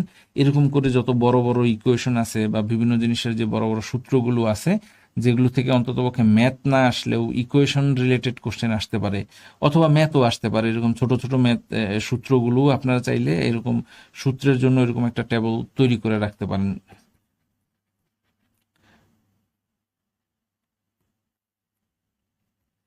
তো এরকম করে 2-3টা টেবলে আপনারা হচ্ছে এই তথ্যগুলো যদি তুলে নিয়ে আসেন, আমার মনে হয় 4-5-6টা এমসিকিউ এই যে টপিকসগুলো থেকে এখান থেকে কমন পেয়ে যাইতে পারেন, সম্ভাবনা আছে। তারপরে আরও আছে, আমি আসতেছি একটার পর একটা। তো এই কনসেপ্টগুলো আপনারা অ্যাপ্লাই করতে পারেন, সময় খুব বেশি লাগবে না। এই প্রত্যেকটা টপিকস ধরে বসলে আমার মনে হয় ঘন্টা 3-এর মধ্যে, বা আপনি যদি আরও একটু সময় নিতে চান বিস্তারিত পড়ে এগুলো তৈরি করে রাখতে পারেন, পরীক্ষায় হেল্প হবে। মানে এগুলো কিন্তু আসলে এমসিকিউ পরীক্ষা দেখেই বলতেছি। নর্মাল আমরা রিটেন পরীক্ষা হইতো বা থিওরিটিক্যাল পরীক্ষা হইতো, তাহলে হয়তো এই ধরনের জিনিসগুলো আমার জানার দরকার নেই। ইভেন ভাইবার জন্য এগুলো খুব বেশি জরুরি না, শুধুমাত্র এমসিকিউর জন্যই এই ব্যাপারগুলো একটু মাথায় রাখবেন। ঠিক আছে, তো এই পার্টটা ভাইবাতেও কাজে লাগতে পারে। আহ, যে বিভিন্ন ধরনের ইভেন্টের কে কখন কবে এগুলো নিয়ে কথাবার্তা বলছে, সেগুলো একটু জেনে রাখতে পারেন। তারপরে আরেকটা জিনিস দেখেন, সেকেন্ড পার্টে যদি আমরা যাই, আহ, যে সেকেন্ড পার্টের মূল আলোচনাই হবে হচ্ছে কনসেপ্ট থেকে। আমি একেবারে প্রথমের দিকেই বলছি যে আপনারা ফিজিক্স সেকেন্ড পার্টে যখন যাবেন, ফিজিক্স সেকেন্ড পার্টের ক্ষেত্রে আপনারা ম্যাথ নিয়ে খুব বেশি ঝামেলা করে বা ম্যাথে খুব বেশি সময় দিয়ে লাভ নাই। এখানে অনেক বড় বড় ম্যাথ, এত বড় বড় ম্যাথ অ্যাটলিস্ট এমসিকিউতে দিবে না, আর যেহেতু ক্যালকুলেটরের ব্যবহার হবে না সেহেতু এত বড় বড় ম্যাথ দেওয়ার সুযোগও নেই। তো আপনারা সেকেন্ড পার্টে বেশিরভাগ জিনিসগুলোই হচ্ছে থিওরিটিক্যাল, এবং এগুলোর এই থিওরিটিক্যাল কনসেপ্টগুলো খুব গুরুত্ব দিবেন, সাথে সাথে প্রত্যেকটা জিনিসের ইকুয়েশনগুলো একটু গুরুত্ব দিয়ে পড়বেন। ক্লাসিক্যাল মেকানিক্সের যে জিনিসগুলো, ক্লাসিক্যাল মেকানিক্স সম্পর্কে তো আমরা পড়ছি, মানে এগুলো বেসিক জিনিসগুলো, এবং ক্লাসিক্যাল মেকানিক্সের ম্যাক্সিমাম জিনিসপত্রই আমরা ম্যাথমেটিক্যাল টার্ম ছোট ছোট এগুলো থেকে প্রশ্ন আসতে পারে, এখান থেকে কিছু ম্যাথ আসতে পারে। তারপরেও হচ্ছে যে থিওরি অফ রিলেটিভিটি যেগুলো, এখন এখান থেকে তো খুব বড় ধরনের ম্যাথ আসার সম্ভাবনা নেই। থিওরি অফ রিলেটিভিটিতে জেনারেল থিওরি অফ রিলেটিভিটিটা কি, স্পেশাল থিওরি অফ রিলেটিভিটিটা কি, এবং এই রিলেটিভিটির থিওরিগুলোতে আইনস্টাইন আসলে কোন জিনিসগুলোতে ফোকাস করছে এবং কোন এই জিনিসগুলোতে ফোকাস করার কারণে কি কি প্রতিপাদ্য বিষয়গুলো উঠে এসেছে, এই জিনিসগুলো আপনি কনসেপ্ট ক্লিয়ার রাখলে আমার মনে হয় ফিজিক্স সেকেন্ড পার্ট থেকে আপনি অ্যান্সার করতে পারবেন, খুব ভালোভাবেই অ্যান্সার করতে পারবেন। ঠিক আছে?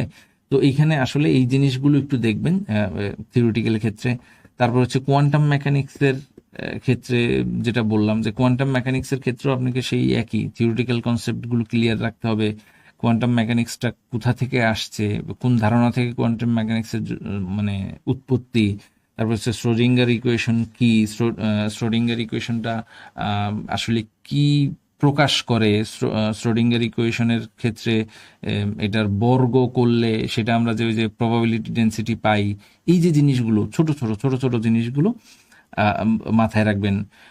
প্রবাবিলিটি ইন কোয়ান্টাম মেকানিক্স যেটা বললাম, ফান্ডামেন্টাল কমিউটেশন রিলেশন, যে বিভিন্ন ধরনের কমিউটেশন রিলেশন আছে, অপারেটর আছে, কোন বিভিন্ন ধরনের অপারেটরের কাজগুলো কি কি, মূলত অপারেটর কি কি কাজ করে, অ্যাপ্লিকেশনগুলো কি কি, এই কনসেপ্টগুলো রাখবেন। হাইজেনবার্গস আনসার্টিনিটি প্রিন্সিপাল খুবই গুরুত্বপূর্ণ একটা জিনিস, যে হাইজেনবার্গ তার আনসার্টিনিটি প্রিন্সিপালে কি বলছে আসলে। হ্যাঁ, মূল কথাটা অনেকেই আমরা বুঝতে ভুল করি, যে আসলে সে কি বুঝাইতে চাইছে। এটাতে আপনারা কিছু কনসেপ্ট দেখে নিতে পারেন।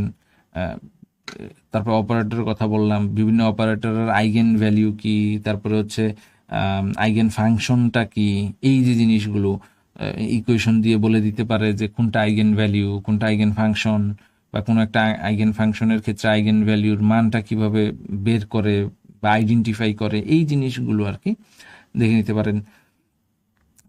তারপর অপারেটরের কথা তো বললাম, যে আইগেন ভ্যালুজ অফ অ্যাঙ্গুলার মোমেন্টের অপারেটর কি, স্পেন অ্যাঙ্গুলার মোমেন্টামের অপারেটর কি, এই যে বিভিন্ন অপারেটরগুলো, কোনটার অপারেটর কি কি, কোনটার অপারেটরের কাজ কি কি, এই অপারেটরগুলো দেখে রাখতে পারেন, এমসিকিউর জন্য কাজে লাগবে।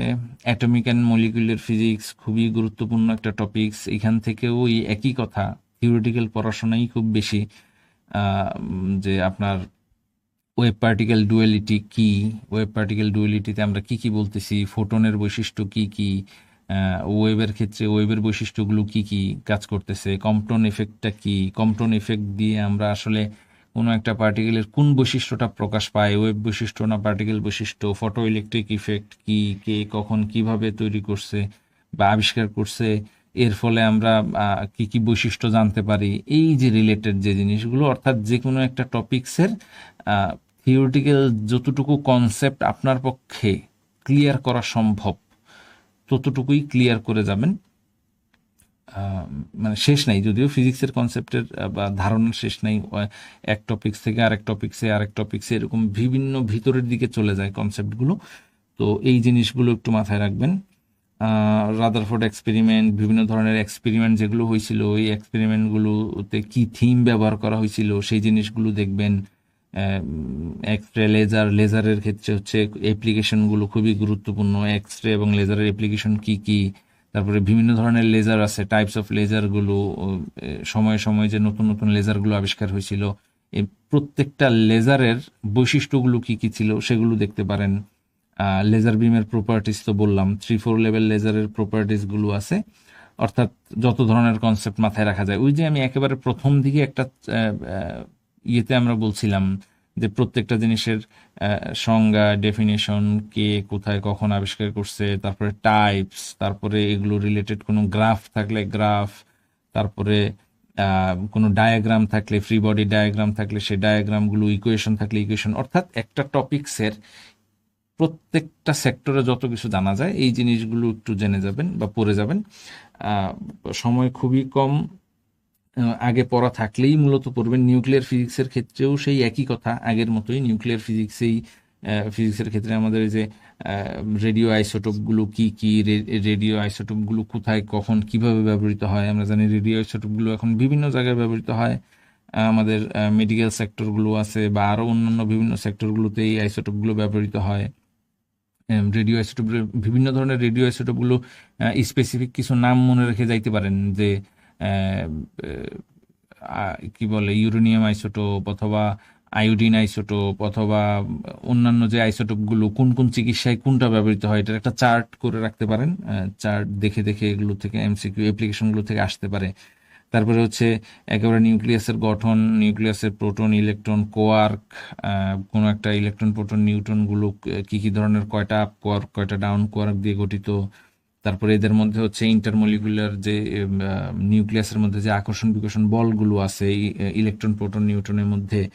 তো এই যে জিনিসগুলো, এগুলো খুব ভালোভাবে দেখে যাইতে পারেন। ফিউশন ফিউশন বিক্রিয়াগুলো খুবই গুরুত্বপূর্ণ, আপনারা জানেন। নিউক্লিয়ার রিয়েক্টরও গুরুত্বপূর্ণ। নিউক্লিয়ার রিয়েক্টরের ভিতরে কোন কোন কম্পোনেন্টগুলো আছে, প্রত্যেকটা কম্পোনেন্টের কাজ কি, এখান থেকে এনার্জিটা আমরা কিভাবে পাই, সেই এনার্জিটা কিভাবে আবার ইলেকট্রিসিটিতে রূপান্তর করা হয়, এই যে মেকানিজমগুলো, এগুলো দেখে রাখবেন। কিউ ভ্যালিউ কি, এই জিনিসগুলো। হ্যাঁ, তো এখানে মূলত আমি এখানে আসলে খুব বেশি এখন বলার কিছু নাই। আমি যেগুলো বলতেছি এগুলো হচ্ছে বেসিক কনসেপ্টগুলোই প্রত্যেকটা টপিক্সের। এই বেসিক কনসেপ্টগুলোই দেখে যাবেন। সলিড স্টেট ফিজিক্স এবং ইলেকট্রনিক্স, ইলেকট্রনিক্স কিন্তু মানে এই ফিজিক্সের সেকেন্ড পার্টের মধ্যে অন্যতম গুরুত্বপূর্ণ। এইখান থেকে কিন্তু এমসিকিউ আসার মতো অনেক টপিক্স আছে। হ্যাঁ, আগে সলিড স্টেট ফিজিক্সটা বলে নিই, যে সলিড স্টেট ফিজিক্সে আমরা ক্রিস্টালাইনটা তো পড়বই। ক্রিস্টালাইনের মধ্যে ইউনিট সেল কীরকম, তারপরে হচ্ছে বিভিন্ন ধরনের ক্রিস্টাল যে টাইপস আছে, ক্লাসিফিকেশন আছে, ভ্যালেন্স এবং ভ্যান্ডারওয়ালস ক্রিস্টালগুলো, ভ্যান্ডারওয়ালস ক্রিস্টালটা কি, তারপরে হচ্ছে ভ্যালেন্স ক্রিস্টালগুলো কি, এদের মধ্যে আবার যে প্রকারভেদগুলো আছে, টাইপসগুলো আছে, সেগুলো খুব ভালোভাবে দেখে রাখতে হবে। থিওরি অফ স্পেসিফিক হিটের ক্ষেত্রে আমরা আইনস্টাইন এবং ডিবের মডেল, দুইটার মধ্যে মডেলের মধ্যে ডিফারেন্সটা কি, মানে আইনস্টাইন মূল কথাগুলো কি কি বলছে, ডিবের মূল কথাগুলো কি কি ছিল, আইনস্টাইনের মডেল থেকে ডিবের মডেল আলাদা কেন, এবং কোনটা আমাদের জন্য এখন অ্যাপ্রোপ্রিয়েট, এই যে এই ধারণাগুলো আর কি মাথায় রাখবেন। ক্রিস্টালের ডিফেক্টগুলো কি কি, কি কি ধরনের ডিফেক্ট হতে পারে ক্রিস্টাল ল্যাটিসে, তারপরে হচ্ছে ডিফেক্টগুলো হলে এই ক্রিস্টালগুলোতে কি কি ধরনের সমস্যা হতে পারে, এই কনসেপ্টগুলো রাখবেন মাথায়। ইলেকট্রনিক্সের কথা যেটা বলতে চাচ্ছিলাম, যে খুবই গুরুত্বপূর্ণ কেন, যে সেমিকন্ডাক্টর আপনারা জানেন হচ্ছে এই ইলেকট্রনিক্সই কিন্তু আধুনিক বর্তমান বিশ্বের বা সভ্যতার পেছনে সবচেয়ে গুরুত্বপূর্ণ ভূমিকা হচ্ছে ইলেকট্রনিক্সের। এবং এই জিনিসগুলো আসলে ইলেকট্রনিক্স নিয়ে এখন সবচেয়ে বেশি গবেষণা হচ্ছে। মানে আমরা যদি থিওরিটিক্যাল ফিজিক্সের কথা বাদ দিই, থিওরিটিক্যাল ফিজিক্স বাদ দিয়ে যদি আমরা একেবারে অ্যাপ্লাইড ফিজিক্সে আসি, যেগুলো হচ্ছে অ্যাপ্লাই করা হচ্ছে এখন আধুনিক সভ্যতা বিনির্মাণে, তাহলে ইলেকট্রনিক্স নিয়ে হচ্ছে সবচেয়ে বেশি গবেষণা করা হচ্ছে, সবচেয়ে বেশি কাজ করা হচ্ছে। সো ইলেকট্রনিক্সটা এই দৃষ্টিকোণ থেকে খুবই গুরুত্বপূর্ণ, যে ব্যান্ড থিওরি, বিভিন্ন ধরনের এলিমেন্টগুলোর ব্যান্ড থিওরি কি, সেমিকন্ডাক্টরগুলো কি কি, সেমিকন্ডাক্টরগুলোর মধ্যে ডোপিং কেন করা হয়, ডোপিং করলে কি সুবিধা কি অসুবিধা, সেমিকন্ডাক্টর আর কন্ডাক্টরের মধ্যে ডিফারেন্সগুলো কি কি, টেম্পারেচার বাড়লে কমলে সেমিকন্ডাক্টর এবং কন্ডাক্টরের মধ্যে কি ধরনের পার্থক্য দেখা যায়। হ্যাঁ, তারপর সুপার কন্ডাক্টিভিটি কি, এই জিনিসগুলো ক্লিয়ার কনসেপ্ট নিয়ে যাবেন। এরপরে হচ্ছে এখানে হচ্ছে পিএন জাংশন, ডায়োড কিভাবে কাজ করে, ট্রানজিস্টর কিভাবে কাজ করে, ট্রানজিস্টর কত ধরনের ট্রানজিস্টর আছে, হ্যাঁ, তো ট্রানজিস্টরগুলো কি কি হিসেবে কাজ করে, এই জিনিসগুলো জেনে যাবেন। তারপরে ট্রানজিস্টর ছাড়াও অপারেশনাল এমপ্লিফায়ার আছে, ইনভার্টিং এমপ্লিফায়ার আছে, নন ইনভার্টিং এমপ্লিফায়ার আছে। এই প্রত্যেকটা এমপ্লিফায়ারের কাজ কি, ইনভার্টিং এমপ্লিফায়ার এবং নন ইনভার্টিং এমপ্লিফায়ারের মধ্যে ডিফারেন্সগুলো কি কি, হ্যাঁ, তারপরে ফেট, মসফেট, এগুলোর কাজ কি কি, এই প্রত্যেকটা জিনিসের কাজ, ওয়ার্কিং প্রিন্সিপাল, তারপরে টাইপস, এবং একটার সাথে আরেকটার তফাৎটা কি, অথবা একটার সাথে আরেকটার সিমিলারিটিসগুলো কি কি, এই জিনিসগুলো কমপক্ষে এই জিনিসগুলো জেনে যাবেন। কমিউনিকেশন সিস্টেমও গুরুত্বপূর্ণ। মডুলেশনগুলো দেখে রাখতে পারেন, AM modulation, FM modulation, television এবং রাডারের কাজগুলো কি কি, এই জিনিসগুলো। আরেকটা জিনিস আমি ওই আপনার আগের যে ইয়েগুলো আলোচনা করছিলাম সেখান থেকে একটা জিনিস আমি একটু, এর আগে মনে হয় আপনাদেরকে এই এই এই এইটার কথা বলছিলাম, যে এখানে টেবল 1 2 3, এখানে এই ধরনের টেবলগুলো আপনারা তৈরি করে রাখবেন। এটা একটা মিসিং হয়েছিল, আমার কাছে মনে হয়েছে এটাও গুরুত্বপূর্ণ। যে কোনো জিনিস দেখেন, আপনি ফিজিক্সের ক্ষেত্রে এরকম অনেক টপিকস পাবেন যেগুলোতে হচ্ছে আপনার ডিফারেন্স থাকবে। হ্যাঁ, তো এই ডিফারেন্সগুলো আপনারা হয়তো এরকম হইতে পারে 20টা বা 30টা এরকম টপিকস আছে যেগুলো আপনারা ডিফারেন্স বের করতে পারবেন, বা আমাদের ক্লাস লেকচারগুলোতেও আমি অনেকগুলো ডিফারেন্স দেওয়ার চেষ্টা করেছি। যেমন ধরেন সাপোজ এইটার কথাই বলি, যে এইখানে মাত্র বললাম যে ইনভার্টিং এমপ্লিফায়ার এবং নন ইনভার্টিং এমপ্লিফায়ার। তো ইনভার্টিং এমপ্লিফায়ার এবং নন ইনভার্টিং এমপ্লিফায়ারের মধ্যে ডিফারেন্সটা কি? তো এই ডিফারেন্সটা আপনারা এরকম চার্ট আকারে লিখে নিলেন। তাহলে ইনভার্টিং এমপ্লিফায়ার সম্পর্কেও আপনার ধারণা হইলো, নন ইনভার্টিং এমপ্লিফায়ার সম্পর্কে আপনার ধারণা হইলো, ইনভার্টিং এর সাথে নন ইনভার্টিং এর তফাৎটা কি সেটাও আপনার ধারণা হইলো, এদের মধ্যে যদি কোনো সিমিলারিটিস থাকে সেটাও ধারণা হইলো। অর্থাৎ একটা ডিফারেন্স থেকে আপনি দুইটা কম্পোনেন্টের বা দুইটা ইভেন্টের অথবা দুইটা ডিভাইসের একেবারে তুলনামূলক পার্থক্য চোখের সামনে থাকলে আপনি দুইটা ডিভাইস সম্পর্কে একটা ক্লিয়ার কনসেপ্ট তৈরি হবে। তো ওই টেবলগুলোর পাশাপাশি এরকম কতগুলো ডিফারেন্সও আপনারা একসাথে করে লিখে রাখতে পারেন বা সংগ্রহ করে রাখতে পারেন। তাহলে আপনারা এই প্রপার্টিসগুলো বা থিওরিটিক্যাল কনসেপ্টগুলো আপনাদের ক্লিয়ার হবে আশা করি। আচ্ছা, এই হলো সাবজেক্ট রিলেটেড পড়াশোনা কথা বললাম, এর মাঝখানেও আপনাদের পরীক্ষা রিলেটেড কিছু কথাও বলা হয়েছে। আরেকটা জিনিস আমি সর্বশেষ হচ্ছে পড়াশোনা রিলেটেড আর দুইটা জিনিস একটু আলোচনা করি। একটা হচ্ছে দেখেন, ইকুয়েশনগুলোর কথা আমি বারবার বলতেছিলাম যে বড় বড় যে ইকুয়েশনগুলো আছে এই ইকুয়েশনগুলো আপনারা একটু দেখে যাবেন, ইকুয়েশন থেকে প্রশ্ন আসতে পারে। তো ইকুয়েশন থেকে আপনারা কি কি প্রশ্ন করবেন, কারণ আমি অ্যাটমিক স্পেকট্রার একটা ইকুয়েশন আপনাদেরকে দেখাচ্ছি যে ইকুয়েশনগুলো থেকে কি ধরনের প্রশ্ন আসতে পারে। যেমন ধরেন রিডব্যাক ফর্মুলার কথা বলা হয় ওয়েভলেন্থের, যে রিডব্যাক ফর্মুলারটা কি ওয়েভলেন্থের, সেই ওয়েভলেন্থটা হচ্ছে এখানে ল্যামডা।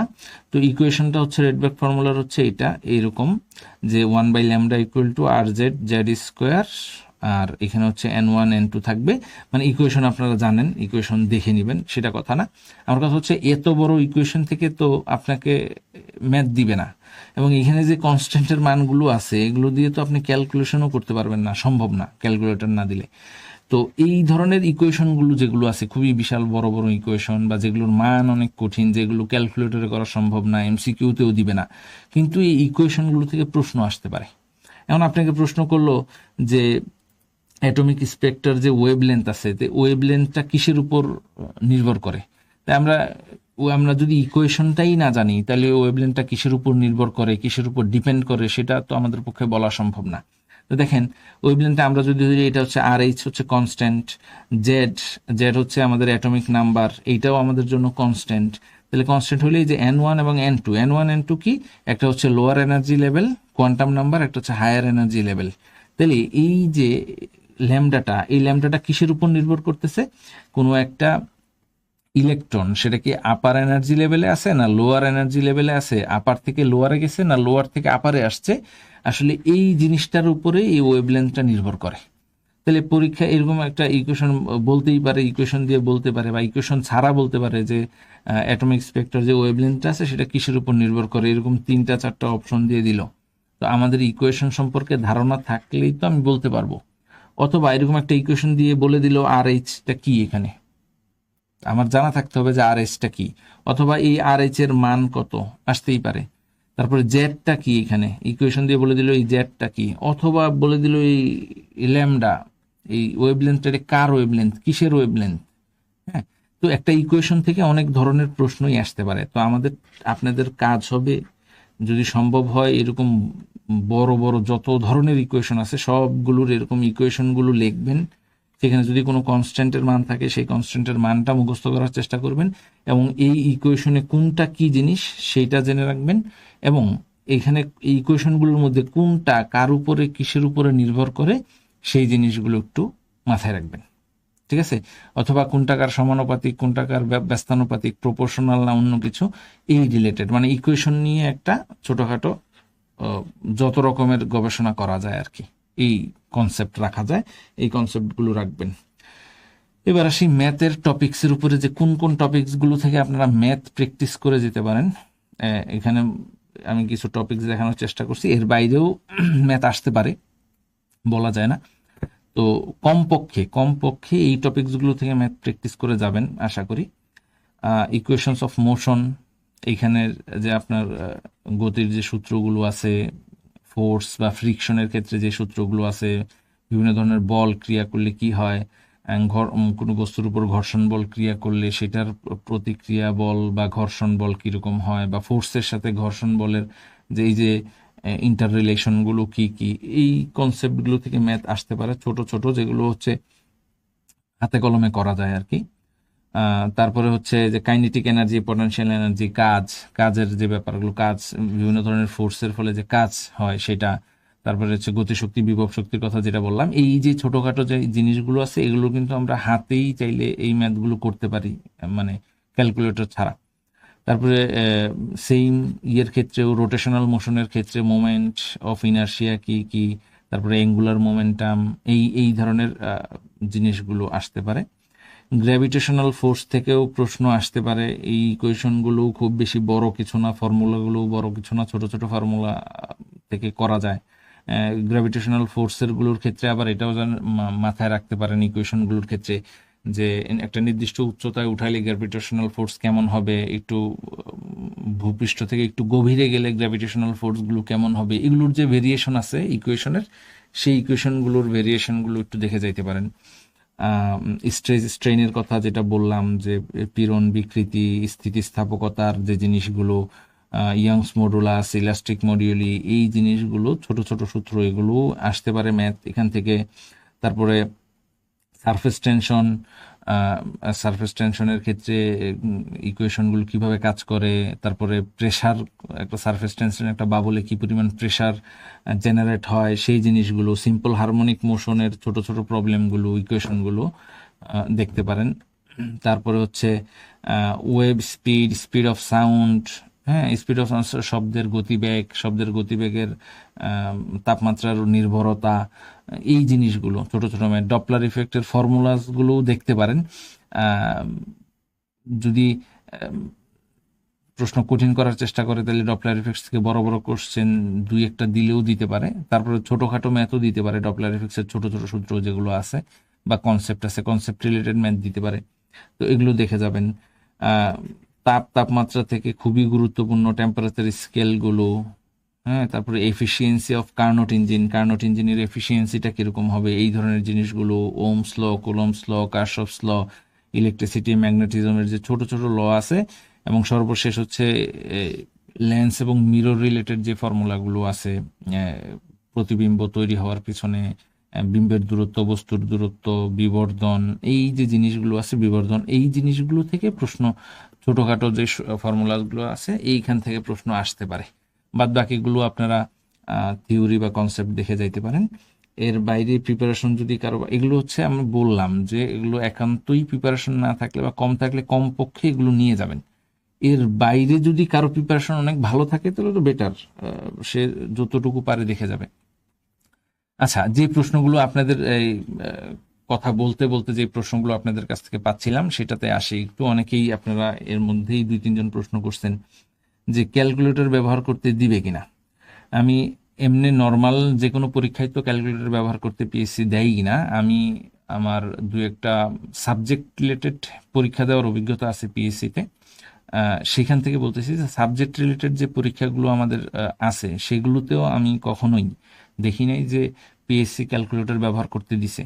তো সম্ভাবনা খুবই কম ক্যালকুলেটর ব্যবহার করতে দিবে, ক্যালকুলেটর ব্যবহার করতে না দেওয়ার সম্ভাবনাই বেশি।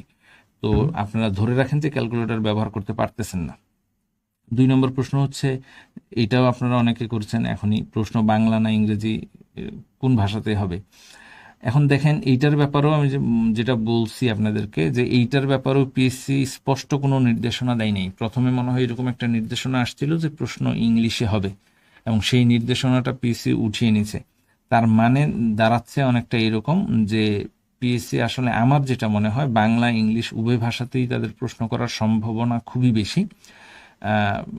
তারপরেও আসলে কোনো কিছু বলা যায় না, আপনারা বাংলা ইংলিশ উভয় ভাষাতেই আসলে বিভিন্ন ধরনের এমসিকিউ প্র্যাকটিস করে যাবেন, বলা যায় না।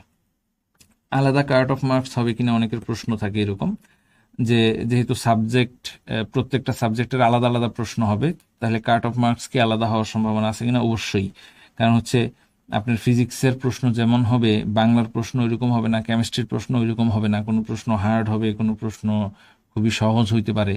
সো দেখা গেল একই কাট অফ মার্কসে নিলে যাদের প্রশ্ন খুব হার্ড হয়েছে এরা কেউই টিকবে না। সো প্রত্যেকটা সাবজেক্টের ক্ষেত্রে আলাদা আলাদা কাট অফ মার্কস হওয়াটাই স্বাভাবিক। সো এই ক্ষেত্রে আপনাদের প্রশ্ন কঠিন হইলে আসলে বাছাইটা আপনাদের মধ্য থেকেই আপনাদের হবে। সো এখানে ভয় পাওয়ার কিছু নেই। প্রশ্ন কঠিন হইলে আপনাদের সবার জন্যই কঠিন হবে। হ্যাঁ, বাংলার সাথে আপনাদের রিলেশন নাই বা কেমিস্ট্রির সাথে আপনাদের কোনো সম্পর্ক থাকবে না কাট অফ মার্কসে, এমনটাই ধারণা করা হচ্ছে। মানে আমার ধারণা এতটুকুই, যদিও এই ব্যাপারে পিএসসির কোনো নির্দেশনা সরাসরি নেই, তবে এইটাই হওয়া স্বাভাবিক। আরেকটা বিষয় হচ্ছে যেটার ব্যাপারে কোনো স্পষ্ট ধারণা নাই এবং এইটার ব্যাপারে আসলে অনেকের কনফিউশন খুব জোরালো, যে সাধারণ এবং বিষয়ভিত্তিক অংশে আলাদা পাস মার্ক বিবেচনা করা হবে কিনা। দেখেন, যেহেতু স্পষ্ট নির্দেশনা নাই, এটা নিয়ে কমেন্ট করাটা মুশকিল। তবে এই ক্ষেত্রে আপনাদের অনেক ধরনের সমস্যাই পড়তে হইতে পারে। যদি এমন হয় যে জেনারেল অংশে এবং সাবজেক্টিভ অংশে আলাদা আলাদা পাস মার্ক থাকবে, তাহলে কিন্তু যে জেনারেল আপনি খুব ভালো করলেন কিন্তু সাবজেক্টিভ খারাপ করে ফেললেন, সেই ক্ষেত্রে সম্ভাবনা আছে আপনি বাদ পড়ে যেতে পারেন। আবার যদি এরকম না হয় যে না, আলাদা আলাদা উভয় অংশে পাস ধরবে না, সেই ক্ষেত্রে আপনি কোনো একটা টপিকসে খুব ভালো করে কোনো একটা অংশে খুব খারাপ করেও টিকে যাইতে পারেন। সো এটা আসলে পিএসসি কিভাবে চিন্তা করতে পারে সেটা বলা মুশকিল। তবে পাস আলাদা মার্কের কথা চিন্তা করলেও করতে পারে, কারণ পিএসসির এর এর আগের কিছু পরীক্ষাতে এমনটা খেয়াল করা গেছে যে অনেকেই আসলে এরকম করে যে জেনারেল অংশ খুব ভালো পরীক্ষা দিয়ে সাবজেক্টিভ পরীক্ষা খারাপ দেওয়ার চেষ্টা করে বা দেয় না, রিটেনের ক্ষেত্রে যেমনটা হয় আর কি। তো এই ক্ষেত্রে পিএসসি গত কয়েক বছর ধরে এই জিনিসটা যেন মানে দূর করা যায় সেজন্য তারা কিছু পদ্ধতি অবলম্বন করছে। তো এই ক্ষেত্রেও তারা এই ধরনের কোনো পদ্ধতি অবলম্বন করবে কিনা, আলাদা আলাদা পাস মার্ক বিবেচনা করবে কিনা, সেটা বলা মুশকিল। তবে করতে পারে, পিএসসির মাথায় এই ধরনের চিন্তা থাকলেও থাকতে পারে যে সাবজেক্টিভের যেহেতু স্পেশাল পরীক্ষা, সাবজেক্টিভে আলাদাভাবে পাস করতে হবে। আচ্ছা, এখন সর্বশেষ যে কথায় আসি, যেটা হচ্ছে প্রশ্ন সহজও হইতে পারে, কঠিনও হইতে পারে, মাঝারি মানেরও হইতে পারে, যে কোনো কিছু হইতে পারে। তো আপনাদের যেটা করণীয় বা যেটা মাথায় রাখতে হবে সেটা হচ্ছে, দেখেন পিএসসির যে পরীক্ষাগুলো হয়, মানে আমি নিজেও তো কয়েকটা প্রিলি রিটেন দেওয়ার অভিজ্ঞতা হয়েছে, সেই অভিজ্ঞতা থেকেই বলতেছি, প্লাস আরও অনেক প্রশ্ন দেখার অভিজ্ঞতা থেকে বলতেছি যে যত কঠিন প্রশ্নই করুক পিএসসি কিংবা যত সহজ প্রশ্নই করুক, পিএসসি অলমোস্ট 50%-এর আশেপাশে প্রশ্ন করবে সহজ, যেটা অলমোস্ট সবাই পারবে, খুবই সহজ। এবং এই যে সহজ প্রশ্নগুলো আসলে আপনি দেখবেন যে কে রিটেনের জন্য কোয়ালিফাই করবে বা ভাইবার জন্য কোয়ালিফাই করবে, এই নির্ভর করে এই 50%-এর উপরেই। যে বা যারা এই 50% নির্ভুলভাবে উত্তর করতে পারবে আসলে তারাই কিন্তু মানে এই পরীক্ষায় এগিয়ে থাকবে, নিঃসন্দেহে এগিয়ে থাকবে। সো আপনাদেরও টার্গেট, যে আমি দেখেন লিখে দিছি, আপনাদেরও টার্গেট থাকবে যে প্রশ্নগুলো, যে 50% প্রশ্ন মোটামুটি সহজ করে পিএসসি, এগুলো অন্তত পক্ষে নির্ভুলভাবে আনসার করার চেষ্টা করবেন, তাড়াহুড়া না করে। ঠিক আছে? আর এই কথাগুলো আমি বলছি আপনাদেরকে যে প্রিলি কখনো মেধা যাচাই করে না, এটা হচ্ছে আপনাকে বাছাই করার একটা প্রক্রিয়া মাত্র। তো এখানে কৌশল অবলম্বন করা জরুরি। আপনি কিছু কম পারতেছেন, প্রশ্ন অনেক কঠিন হয়েছে, আপনি ভয় পাওয়ার বা ঘাবড়ে যাওয়ার কিছু নেই। হ্যাঁ, মাথা ঠান্ডা করে আপনি চিন্তা করেন যে আমি ফিজিক্সের অল্প কিছু স্টুডেন্টের মধ্যেই আমার পরীক্ষা এবং আমাকে ফুল মার্কস পেতে হবে না, একটা নির্দিষ্ট মার্কস পেলেই 50-60% মার্কস পেলেই আমি মোটামুটি ভাইবা দিতে পারবো। সো ওইভাবেই করবেন। আর কঠিন প্রশ্ন হলে তো সবার জন্যই কঠিন হবে, আপনার একার জন্য তো কঠিন হবে না। তারপরে অনেকেই হচ্ছে পরীক্ষা কিভাবে দিবেন বা কিভাবে দিচ্ছেন এই ধরনের কোনো কৌশল আগে থেকে সেট আপ না করে নিয়ে যে পরীক্ষার হলে চলে যান। আমি বললাম যে 2 ঘন্টা পরীক্ষা, পিএসসির ওইখানে 2 ঘন্টা অনেক প্রেশারে যায়। মানে আপনি নর্মাল ঘরে বসে মডেল টেস্ট দিলে যেরকম মেন্টাল সেট আপ থাকে, পিএসসির 2 ঘন্টা হলে বসে ওই ধরনের মানে মেন্টাল পিস বা আপনি স্টেবিলিটি ধরে রাখতে পারবেন না। হ্যাঁ, আপনি যতই নর্মাল থাকার চেষ্টা করেন একটা প্রেশার চলে আসে। তো ওইখানে আগে থেকেই নিজের কৌশলটা সেট আপ করে যাবেন যে আপনি কিভাবে আনসার করবেন, জেনারেল আগে করবেন নাকি সাবজেক্টিভ আগে করবেন, জেনারেলের জন্য কতটুকু সময় রাখবেন, সাবজেক্টিভের জন্য কতটুকু সময় রাখবেন, এই যে ব্যাপারগুলো, এগুলো আগে থেকেই কৌশল অবলম্বন করে যাবেন যেন খুব বেশি সমস্যা না হয়।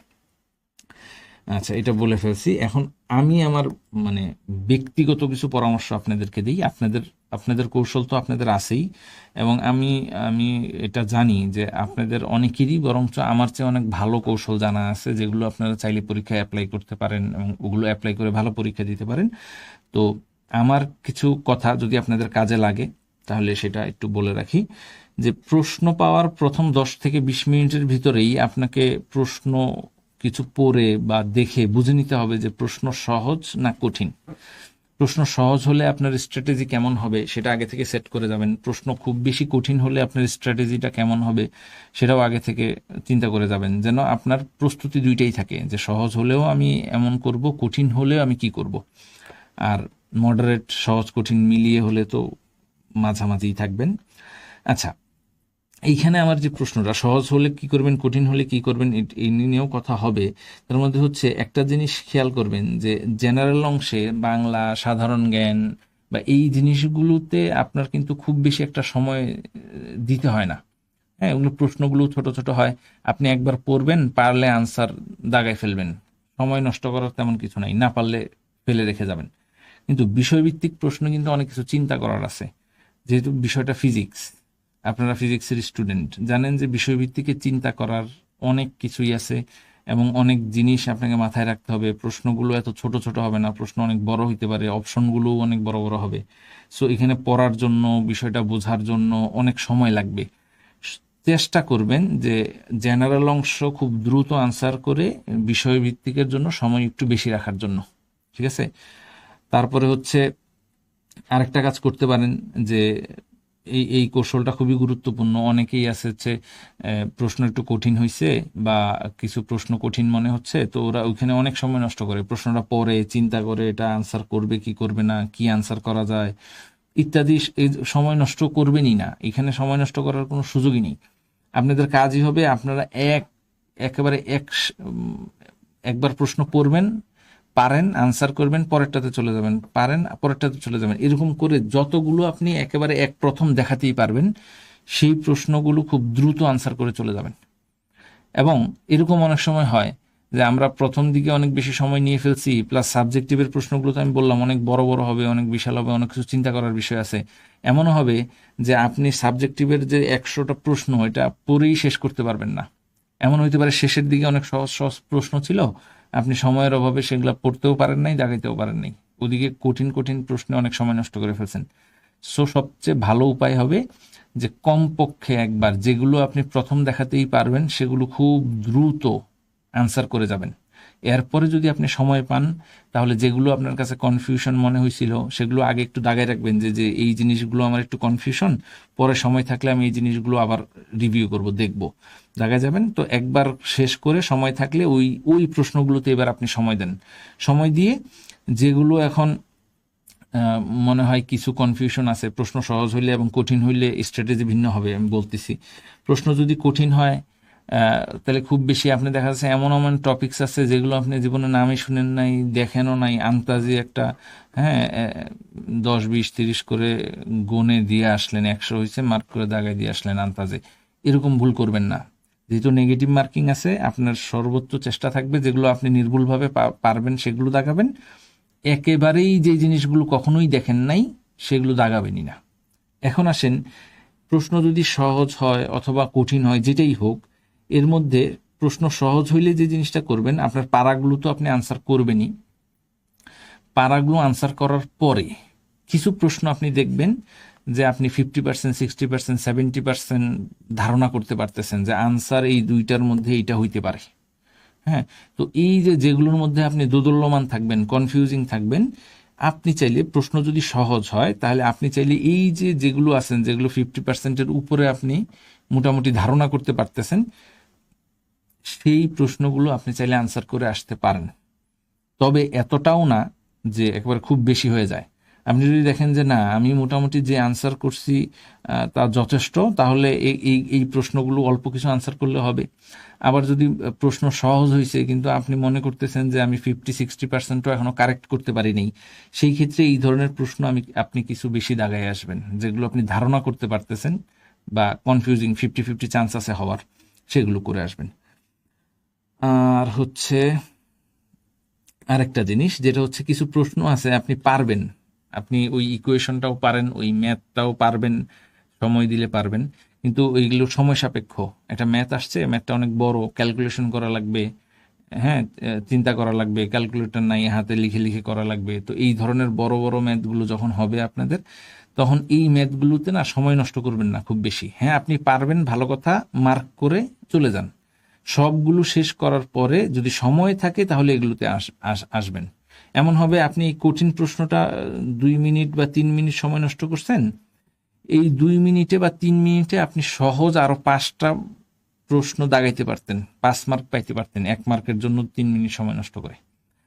এবং শেষে দিয়ে আপনি এই সহজ প্রশ্নগুলো পড়তেও পারেন নাই, সময় পান নাই। তো খুব কঠিন প্রশ্নগুলোকে একটু পরে আনসার করারই চেষ্টা করবেন। এই হচ্ছে মোটামুটি আপনাদের জন্য আমার হচ্ছে কিছু পরামর্শ।